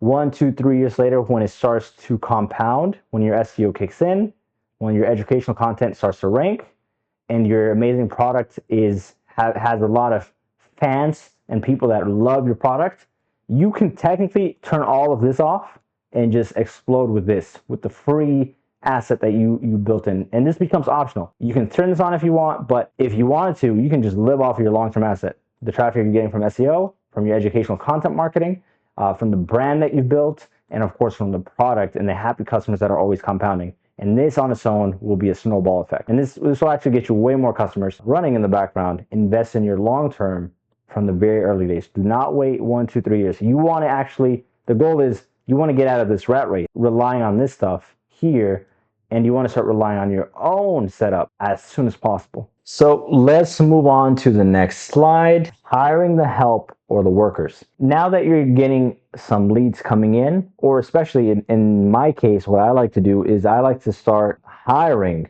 the workers or the people that are going to do the cleaning, right? The cleaners, at the same time that I'm setting up my marketing assets, right? During the launching period. I like to have a couple of workers or people on standby. So as soon as I launch, start accepting jobs. Some people like to wait until they've launched and they've gotten customers or leads coming in, and then they start the hiring. I just like to be more prepared and have some workers in the background that are waiting on standby.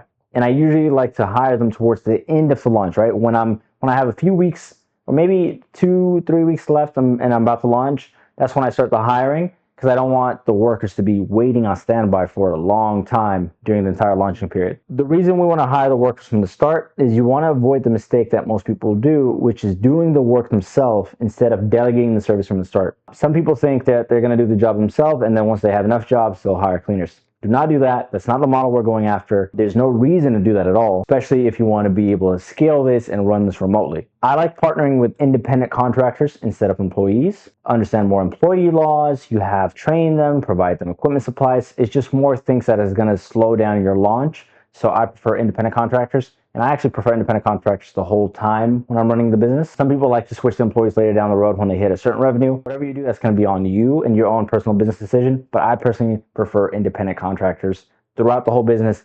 But at the very least, when you first start, I would still recommend independent contractors. Now, the best avatar, right, that you're looking for when you're hiring or when you're looking for an independent cleaner to partner with, somebody that has a professional cleaning experience. Them cleaning at home is not going to count. They need to have cleaned other people's home professionally. They have worked for other companies as an independent cleaner, or maybe they don't even need to be an independent cleaner. Maybe they have even hotel cleaners. These kind of people are the best ones. They professionally cleaned before, so that's the best avatar. Here's the key part. If they were hotel cleaners, they should be looking to work on the side independently, okay? You don't want to position yourself like a job. You want to position yourself as this company that's going to fill up their schedule. If they were an independent cleaner, they're going to want to fill up their schedule with cleaning jobs, and you're going to be this agency that's going to provide them with jobs and fill up their schedule. That's how you want to come at it from. You want to avoid newbies with zero professional cleaning experience, and you want to avoid people that have no stable job or no clients of their own. When somebody applies to work with you, they should either be an independent cleaner with their own cleaning clients, or they're a part-time hotel worker or working for another cleaning company part-time, or some sort of job that they're doing on the side, and they have a stable job on the side. Even if it's not cleaning related, they have a stable job on the side, and they've had a cleaning experience in the past, at least professional. They're running some sort of at least stable job part-time, right? Or their own gigs. Partner with people in the cleaning company world, at least, is that the people that are completely unemployed, have zero clients of their own, and don't do anything, there's usually a reason why they're like that, and they don't make good independent contractors to partner up with. These are usually going to end up being people that can't hold down a job or can't hold down clients and so on. So just be aware of that. They should be able to pass the bare minimum requirements. They need to be able to speak English. They can pass background check, and they can work in the US or whatever city or state you're in, provide their own supplies. Even if they don't have it, they're willing to buy their own supplies, the cleaning supplies that is, and that's things like mop,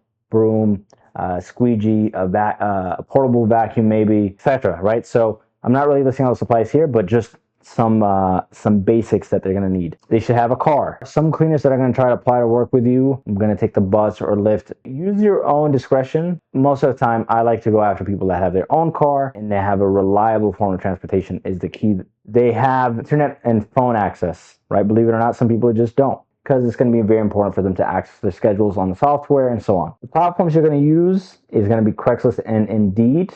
Okay, there are other platforms, but the main one is going to be Craigslist. You're going to go to the domestic, right? You're going to post house cleaning ads with your requirements. You can also manually reach out to cleaners. It means you can go on places like Thumbtack. You can actually go where other cleaning companies in your areas are, call them or reach out to them and say, hey, I'm a company in the area. We're getting a lot of jobs. Would you like to partner with us? And I can send you some jobs to you. And you call them and pitch an idea and sell it to them. So there's another way to go about it. Step one, you're going to have your job form, screen for the basics, like I mentioned, English skills, supplies, their ability to work, if they can sit to a background check, and so on. And then at the end of the job form, I would strongly recommend asking them to upload a 3-minute video. And in that 3-minute video, you're going to ask them to talk about their experience working and cleaning and so on, and answering a couple of questions. The importance of that video is, one, you get to see if they have even basic tech skills. We don't need them to really have that much tech skills, but we need them to have some basic tech skill to be able to operate in our softwares and so on. How their personality is, if it's going to look like it's going to mesh, right? You can get a good idea of somebody from just how they talk, right? That, if everything looks good, you get on a phone call with them and you're going to go ahead and ask them all the questions. It could be a phone or a Zoom interview, schedule that. Go ahead and ask them more about their experience, more about what they have, and then you want to explain in that phone call how it will work with you. They need to understand how you work. You don't want to just ask them questions. You want to, at the end, also tell them how you work, how the payment is going to work, what the payment is going to be like. So that way you can see if they even agree with you. You don't want to just ask them, but then what if they don't agree with the way you do things? And then it's just going to fail at the end, and then you can't even onboard them. So let them know, and then if they agree to that, then they can move on to the next step. Next step is emailing them all the documents and signatures that they're going to need. Service agreements, independent contractor agreements, them agreeing to the checklists and the pricing and that you're going to pay them agreeing on how things are going to be handled if something was to go missing, them getting insured, if something was to get damaged in a client's home. These are the things that they need to go over and sign. Send them your service policies and what you expect, their info, their ID, a copy of their ID, or their driver license. There are certain forms you want to make them fill out if they're coming in as an independent contractor. Once you've gathered the necessary documents, go ahead and background check and reference check them. They should have provided you with references, so you'll go ahead and reference check and do the background check, and if everything looks good, you call them, onboard them into the software, welcome them, and then you send them out to the first job. When you've been longer in the game and you have your first few cleaning teams, now you can start to hire and vet people slowly. And again, you want hiring to be slowly and you want to fire fast. This is not the hiring process you're going to use forever. There's actually a different hiring process and vetting process I recommend to really get the best cleaners. And I'm going to go ahead and create a video and templates for that. It's going to be either on the YouTube channel or it's going to be in that Facebook group with all the templates. You're going to start worrying about, now this is not part of your launching process, but you at least start need to worrying about this. How do you maintain quality and retain customers? If you remember when we were talking about marketing, building an amazing product and referral system is key, and it's a big part of your long-term strategy to get a lot of customers and export the business. You should at least keep this in mind when hiring people. Maintaining quality of your work is the #1 marketing channel, right? And it's one of your biggest long-term assets to really growing the business. You partner with independent contractors, you need to tell them what the cleaning checklist and scope of work is. You need to discuss with them what that looks like. Part of your hiring process, you need a proper screening and vetting process. Again, like I mentioned, I'm going to go ahead and film a separate video on our actual meticulous vetting process to get the best people. But once you've done that, once you've gotten a good cleaner that has passed your entire vetting process and you've told them what that cleaning checklist looks like, and the very importance of that cleaning checklist and scope of work is so that the work is consistent. When you go to McDonald's, the burger tastes the same every time. So part of maintaining quality is the customer can expect the same thing every time. It's not different every single time. No matter what cleaner you send out, the experience should feel the same. Okay, that's a big part of quality. Is you're going to piss off some customers in the beginning when you're hiring your first few cleaners, because you might hire some bad cleaners in the beginning, but you're going to hire some cleaners, and then immediately after, you're going to do a follow-up call to the customer. This should be part of your system. Either you or a virtual assistant needs to always, from the day you launch to forever, they need to call the customer and ask for feedback. Then your customer will give you feedback. If they're unhappy, go ahead and do whatever it takes to make them happy, right? By sending back your cleaner for free to fix it or doing anything else that needs to be done, or a combination. What these follow-up calls allow you to do is they allow you to see who's doing a great job. Another thing you can do on top of this is these booking softwares like Booking Koala, right? The ones that we're going to use to operate our business, or Launch 27. Most of these softwares allow you, once you complete a booking in the software, they send an automatic email, right? So you should have some sort of automated email that goes out to your customer that asks you to rate how the cleaner did on a scale of 1 to 5. Just like Uber does. When you use somebody on Uber, at the end it asks you to rate the Uber driver. You want to use the same model as the Uber driver, and the ones that are getting the most reviews get the most jobs. So it's going to be a natural filtering process. The ones that are not doing a great job, we're going to use something called a 3-strike system. If you send out a cleaner and they mess up somewhere, that's strike 1. Strike could be them arriving late, doing a subpar job. If they're a brand new cleaner and they're doing subpar job and being late already, I probably wouldn't use them again. But if you use them a couple times and they did one of those things, I call those minor offenses. I would let the cleaner know that they got a strike. They should know that a strike system exists. The cleaner should be aware that exists to get kicked off of your agency. Because if they're aware, then they know how close they are to being let go, or the partnership ending between you two. Okay, so they should know that it also exists, because it'll keep them on their toes to keep making sure they do a great job. If there's any major offenses, like a no call, no show, or just a complete something crazy where they have they're rude to the customer, anything like that, that's an immediate removal. That's not a strike. So the scalable way is this filtering process. You use a 3-strike system for minor offenses. If they do those 3 strikes, get rid of them. So naturally, you're going to be left with cleaners that are doing a really great job, and you're not keeping cleaners that are doing a bad job on your team for too long. Okay, they might piss off a customer here and there, but you're quickly getting rid of them because we're using a 3-strike system to make sure they don't stay too long and cause too much damage. This three-strike system, you can decide how you want to do it. It could be 3 strikes per year. It could be 3 strikes period forever. Depends on the person and the way you want to run your company. In order to make this happen, I should say you should never stop hiring. It doesn't matter how many cleaners you have. You should always be hiring new applicants, even if it's slowly, because if you want to maintain quality and you want to be able to fire, or again, that's not the word, but if you want to start terminating bad cleaners, right, you need to be always having new applicants come in. Because if you don't have new applicants coming in, you're going to be at the mercy of the cleaners that you're working with. And even if they're doing a bad job, you're going to be forced to stay with them for a while until you find somebody to replace them. So you never want to be in that scenario. Always be hiring, always be having a pool of people, even if you don't have jobs for them, telling them, hey, we're going to have jobs for you, and feeding them a job here and there. But I'd rather have a bunch of people waiting on jobs, teams, right? Or people even that are on standby, that you feed them a job here and there, versus not having enough teams, and then now you have to rely on your bad workers, pissing off your customers, but you don't have anywhere else to go, so you keep using them. Their cleaning process at the end, to always take pictures and videos of the job as proven, uploaded to your booking software. There's some sort of accountability.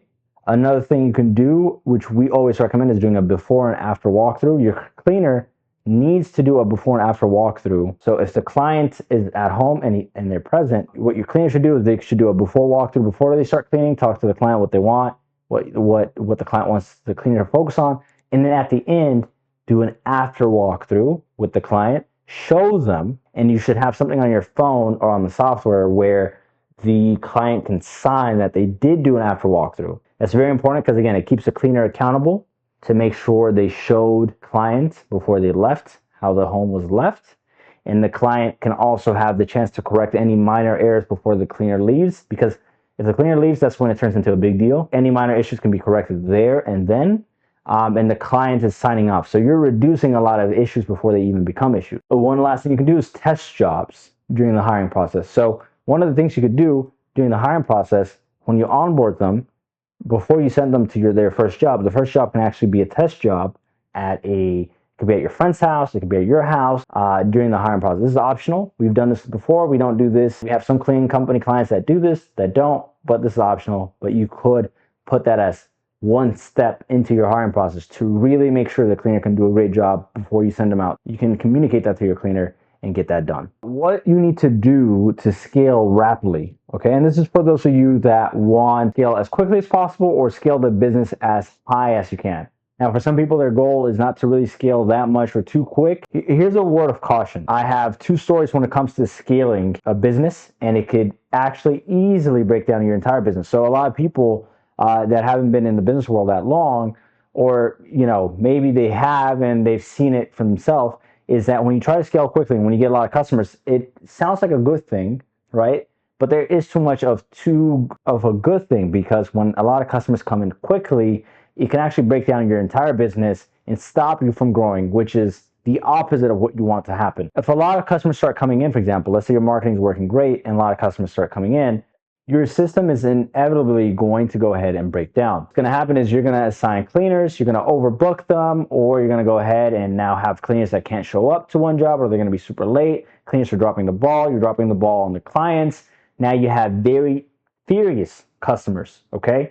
And remember what I said earlier, your quality is very important. So if you're booking a lot of customers and now you're pissing off 50% of your customers, in the long run, this is going to hurt you, because now you're going to lose these customers and they're going to talk bad about you. And now it's going to start to really hurt your business. And then 1 to 2 years from now, your business is going to go dry, all because you try to scale too quickly. Okay, we want a sustainable business that can scale as quickly as possible without breaking down, pissing off all our customers, who are going to hurt us in the future, because they're going to go ahead and talk to other customers about us, and we're going to lose out on the compounding effect of what could have been had they stayed and they referred more customers to us. That's one issue with scaling quickly. Issue with scaling quickly is the overwhelm. When you're a new business and you're dealing with fast scale, even if you're not a new business, even if you've been around for a while, if all of a sudden business picks up, way more customers than you can handle, the amount of work you're going to be forced to do inside the business is so much, it starts to get you off track. and all of a sudden you start to feel, stressed out from the business from so much work. So what looks like a good thing can actually be a bad thing. How do you scale, right, properly? So this is what you need to know. So you need to set up a controlled growth system before you even launch. Serve customers, avoid overwhelm. The third thing is losing out on customers either, right? Isn't that the catch-22? We don't want to lose out on the customers that are coming to us, but then when we book them, it's too much, and then now the business breaks down and you lose them anyways because now they're unhappy. So how do we do that? Define X amount of bookings, or however you want to set that up. But you want to set a number. Think of it like a restaurant. A restaurant has a set number of seats. If there's 30 seats in a restaurant, outside more than 30 people come and they try to sit, there's no other seat for them to sit there. And then just because they got a lot of customers, they start making up seats, right? They start taking out seats from the kitchen and they set up another seat. Now they're going to be so overwhelmed and now everything's going to break down, right? So you have to think like the way restaurants do. They have a set amount of seats. Now, all the people outside of those seats, right? So if you can only take on 30 bookings a month, and that's what you've defined as an arbitrary number that you're going to take, there's a waiting line, or they have a waiting list where they take down your name. A waiting list. This is all I'm taking per month. Even if I feel like I could take more, I'd rather be able to make all these 30 customers happy, right? And we have enough teams left in case one team cancels, we could substitute them, etc. You want to make sure you can serve those customers and keep them happy. That's really what matters. I have to stress this. Maintain the quality and retain the customers. That's more important than just booking a bunch of new customers and pissing them off. After that, any new customers that come in, we put them on a waiting list. Hey, we're booked up for this week. For example, if the amount you can take per week is booked already for this week, you're going to say, hey, for next week we have this. And if you wait till next week, you can make it enticing. For waiting with us until next week or 2 weeks from now, there's an X amount of discount, or you can throw an incentive for waiting. So now the customer will wait and you can give them a discount off their first booking, something that's not going to hurt you too much, but that's enticing to them. And now you just gained, now you didn't lose out on that many customers. They're waiting patiently, or you booked them in advance for another time. And now you put them onto the waiting list into the future instead of completely losing them and not having them at all. Sure, you will still lose some customers that don't want to wait, but at least what you're doing is saving as much customers as you can. And anybody that's extra, you're putting them on waiting lists, but it's time to scale. Okay, it's time to go to the next level. You want to hit new revenue numbers. It's up to you to scale. It's not just being thrown at you. The scale's not happening on its own. On your fourth month, you might say, you know what? We want to start taking on 50 bookings a month. Or you might say, we want to take on 20 bookings a week. You're going to hire more staff, more people, what they need. Another way to scale is the price model. So you can keep the same amount of bookings, but just increase the price. Probably recommend that. That's probably my favorite way to scale. Scale the price first. That's my favorite way. Before I add on more work to my teams and myself, I like to increase the price first. Keep the bookings the same, increase the price first. Once you've done that, once you've exhausted that, then you can go on to the next step, which is open up more seats. Now you might go from doing 50 bookings to 70 bookings. You're ready to take on more bookings and you do it. And rinse and repeat. The controlled pace is on your own pace. Okay, it is not dictated by the outside world and how quickly customers want you and they're saying, hey, I want to book tomorrow. No. Slow all that down. Limit the amount of bookings you can do. Create a waiting list so you don't lose them. Slowly open up your bookings from 30 to 50, from 50 to 70 as you have more staff. Now, in terms of actually getting the customers, right, and scaling, we go back to our marketing platform. So the things that scale the most are ads. So it's going to be Craigslist. Those are the biggest ones that I'll throw my money into if I was trying to scale rapidly, just because you can manipulate them a little more, especially Google Ads. That could be more manipulated. The more money you spend, the more leads you can get out of it. And then, of course, I'll still run the rest. Oh, and then one last thing, the cold outreach. So I'll pour the majority of my budget here, and then the rest would go into pay per lead, have the GMB optimized. I would go ahead and expand to other cities. So the fastest way to scale in this model, so if you're in Boston, you can go to Philadelphia, Chicago. You're going to use the same model. You're going to pick the right city to expand to. You're going to open up a new market and then set up your Google ads, your Craigslist ads, your Yelp, and so on. Run them, right? This will allow you to scale pretty quickly and get customers. So instead of maximizing one city and waiting on that city, you can jump to the next city. So even if you're only getting a small revenue, let's say 10K in one city, you open up a second location, that's 10K here. You open up a third location, that's 10K here. See how quickly it starts to add up and scale? One way you scale really rapidly in this business, because it's remote, is you can start jumping into new markets. And then, of course, even if you're in 5 cities and they're all producing low numbers, 10K, 10K, 10K, 10K, 10K each, that's 50K a month business now, combined across all cities. And then eventually when you do get really optimized in those cities, well, when you're doing 50K on each, well, now your entire business is much bigger, isn't it? So expanding to other cities is the fastest way. I would just make sure you have your operations down par before you jump into another city. Do not forget to invest in your long-term strategy. Just because I said we are focusing on ads, things like SEO or having an amazing product, okay? You should still be working on those in the back end because again, 1 to 2 years later, when those kick in all the cities that you're in, your business will explode like crazy. So make sure that's still being done. But when it comes to scaling rapidly, that is what I recommend. Have a controlled growth system and then attack the hell out of those ads mainly, and then jump into multiple cities quickly.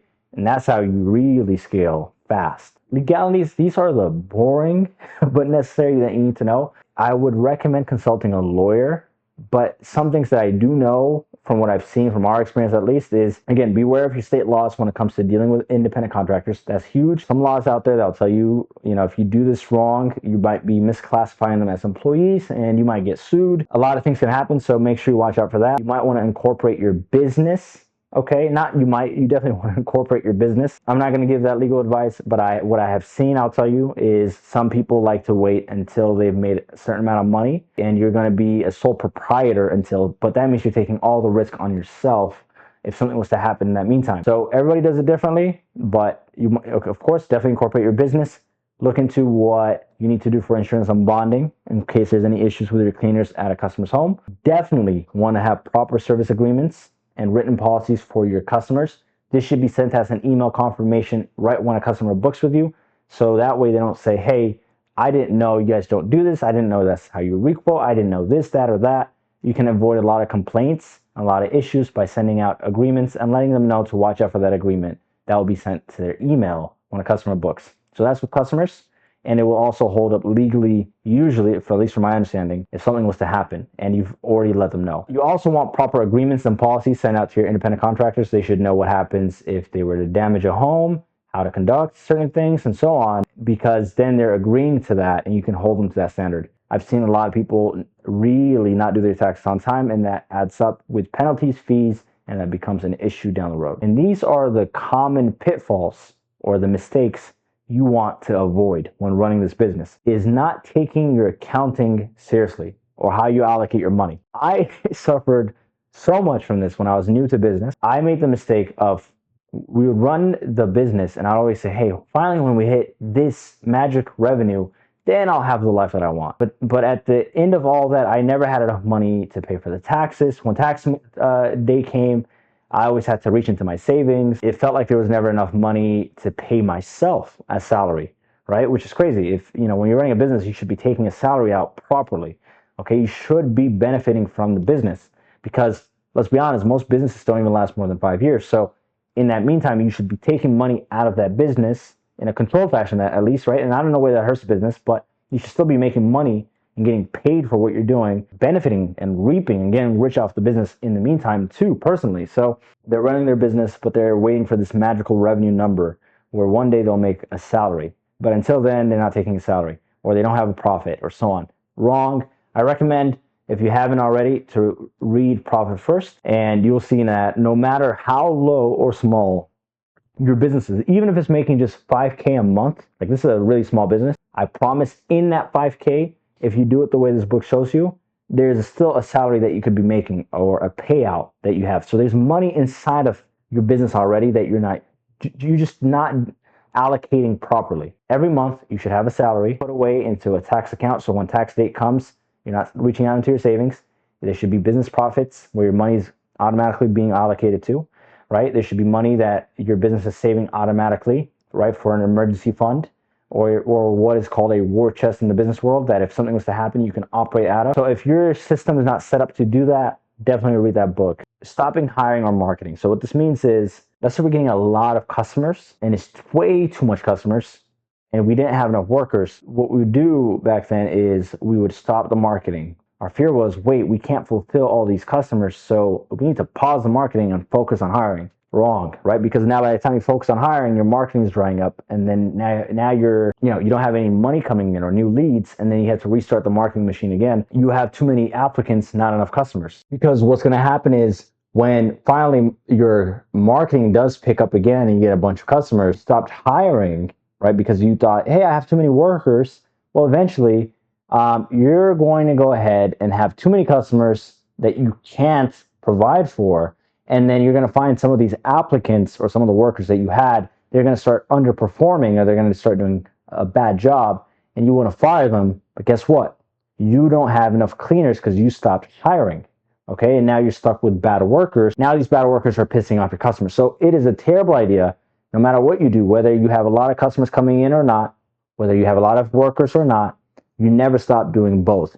You might kind of slow it down a little bit, right? That's okay. So if you have too many workers, you might slow down the hiring process just a little bit. So that way you're only getting one new worker maybe a month, right? And they're being put on standby, but you never completely stop hiring. Same thing with marketing.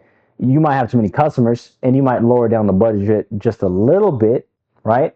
But you should always have leads coming in every single day. And again, when you're ready, you can easily go full blast, but never fully turn it off. So, and if it's becoming an issue where you just don't have the time to do both, you need to hire a virtual assistant ASAP to help with this, because the hiring and marketing should never pause, okay? Or you're gonna go ahead and enter this starvation, famine, and feast mode that is well known in the business world, right? Another common pitfall, again, I mentioned this earlier, is work on your long-term marketing strategy while focusing on your short-term. So again, I can't stress this enough. Make sure you invest in this as early as possible in your SEO, your amazing product, your content marketing, almost from day one, or even at the very least 90 days after you launch and you have all these things set up. Even if you don't have that much money, you say, hey, I'm a small business. I barely just started getting customers. I don't have money for SEO. You need to do something, even a small amount of budget or something to move that and get it going at least, right? Making some sort of progress, because long term, you do not want to rely on this. When something happens to these platforms, and it will inevitably, every 1, 2, 3 years, when they have some sort of update and they, the way that you get leads, you're going to have a big problem in your business. So we want to make sure we don't rely on these third-party sites for too long, and we want to start building up our own assets as early as possible, especially if we have plans to be a big business, because a lot of the money's made here anyways. Do not neglect quality, okay? Again, I have to stress this. Make sure you're not so short-sighted that you're focusing on these cool marketing strategies. You forget the number one marketing channel of all, which is your own amazing product. The best way I want you to think of it is marketing. It generates the initial leads, but your quality of work is what grows the business. All these cool marketing strategies, they're cool just to get your name advertised and out there, just to bring the initial customers. But what actually grows it is the quality of work that you're providing. That's your number one channel. Another thing that I just mentioned recently, there is such a thing as scaling too fast or being overwhelmed. Make sure to aim for the controlled growth. Is that you accept all these customers because you don't want to lose them, but inevitably you end up losing them from dropping the ball on them, and also all the customers that they could have got you. The daily task that's going to grow the business. There's usually one main task that needs to grow the business, and prioritize that before any other task. So in your day, you're going to have phone calls, and you're going to have this, and you're going to have hiring, and you're going to have all these things that need to be done. Dealing with fires and so on.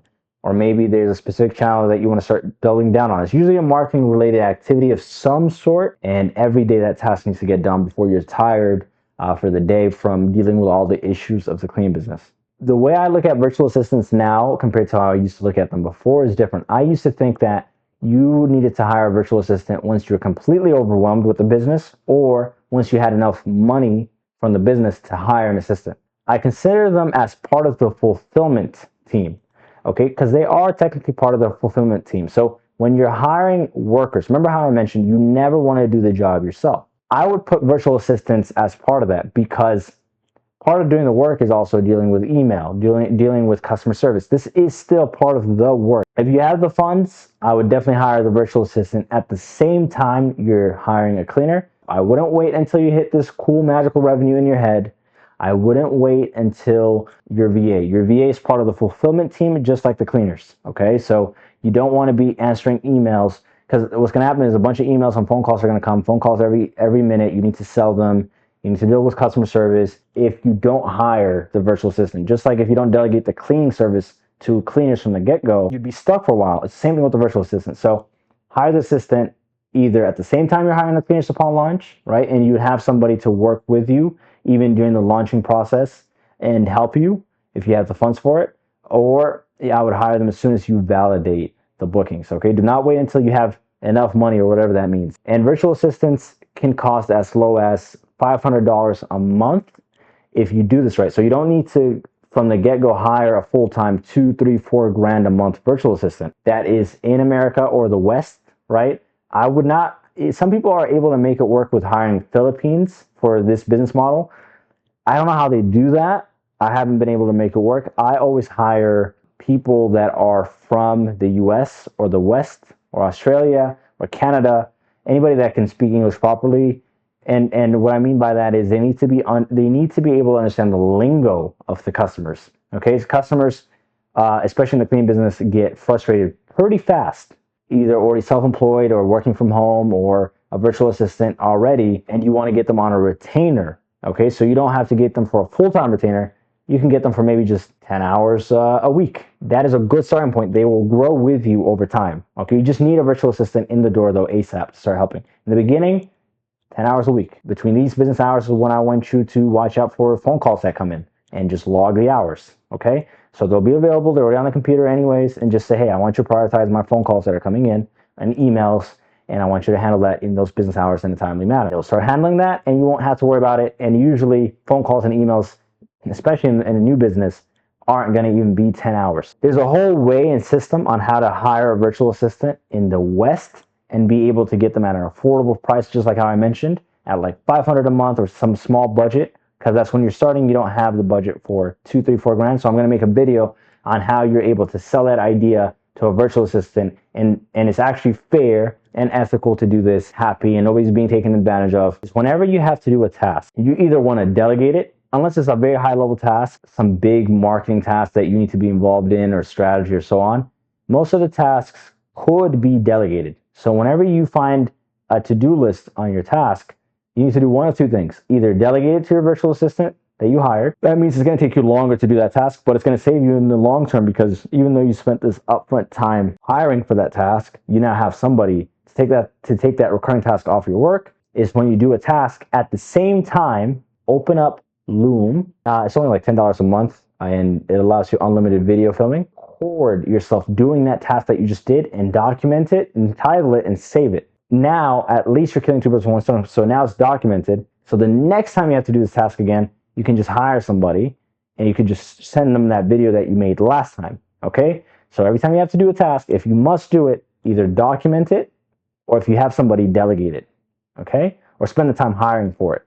Okay? So that's a little hack that I learned to quickly get out of these little to-do lists and start working on the things that matter. Another thing is, the last one is avoid the overwhelm or the burnout as much as possible.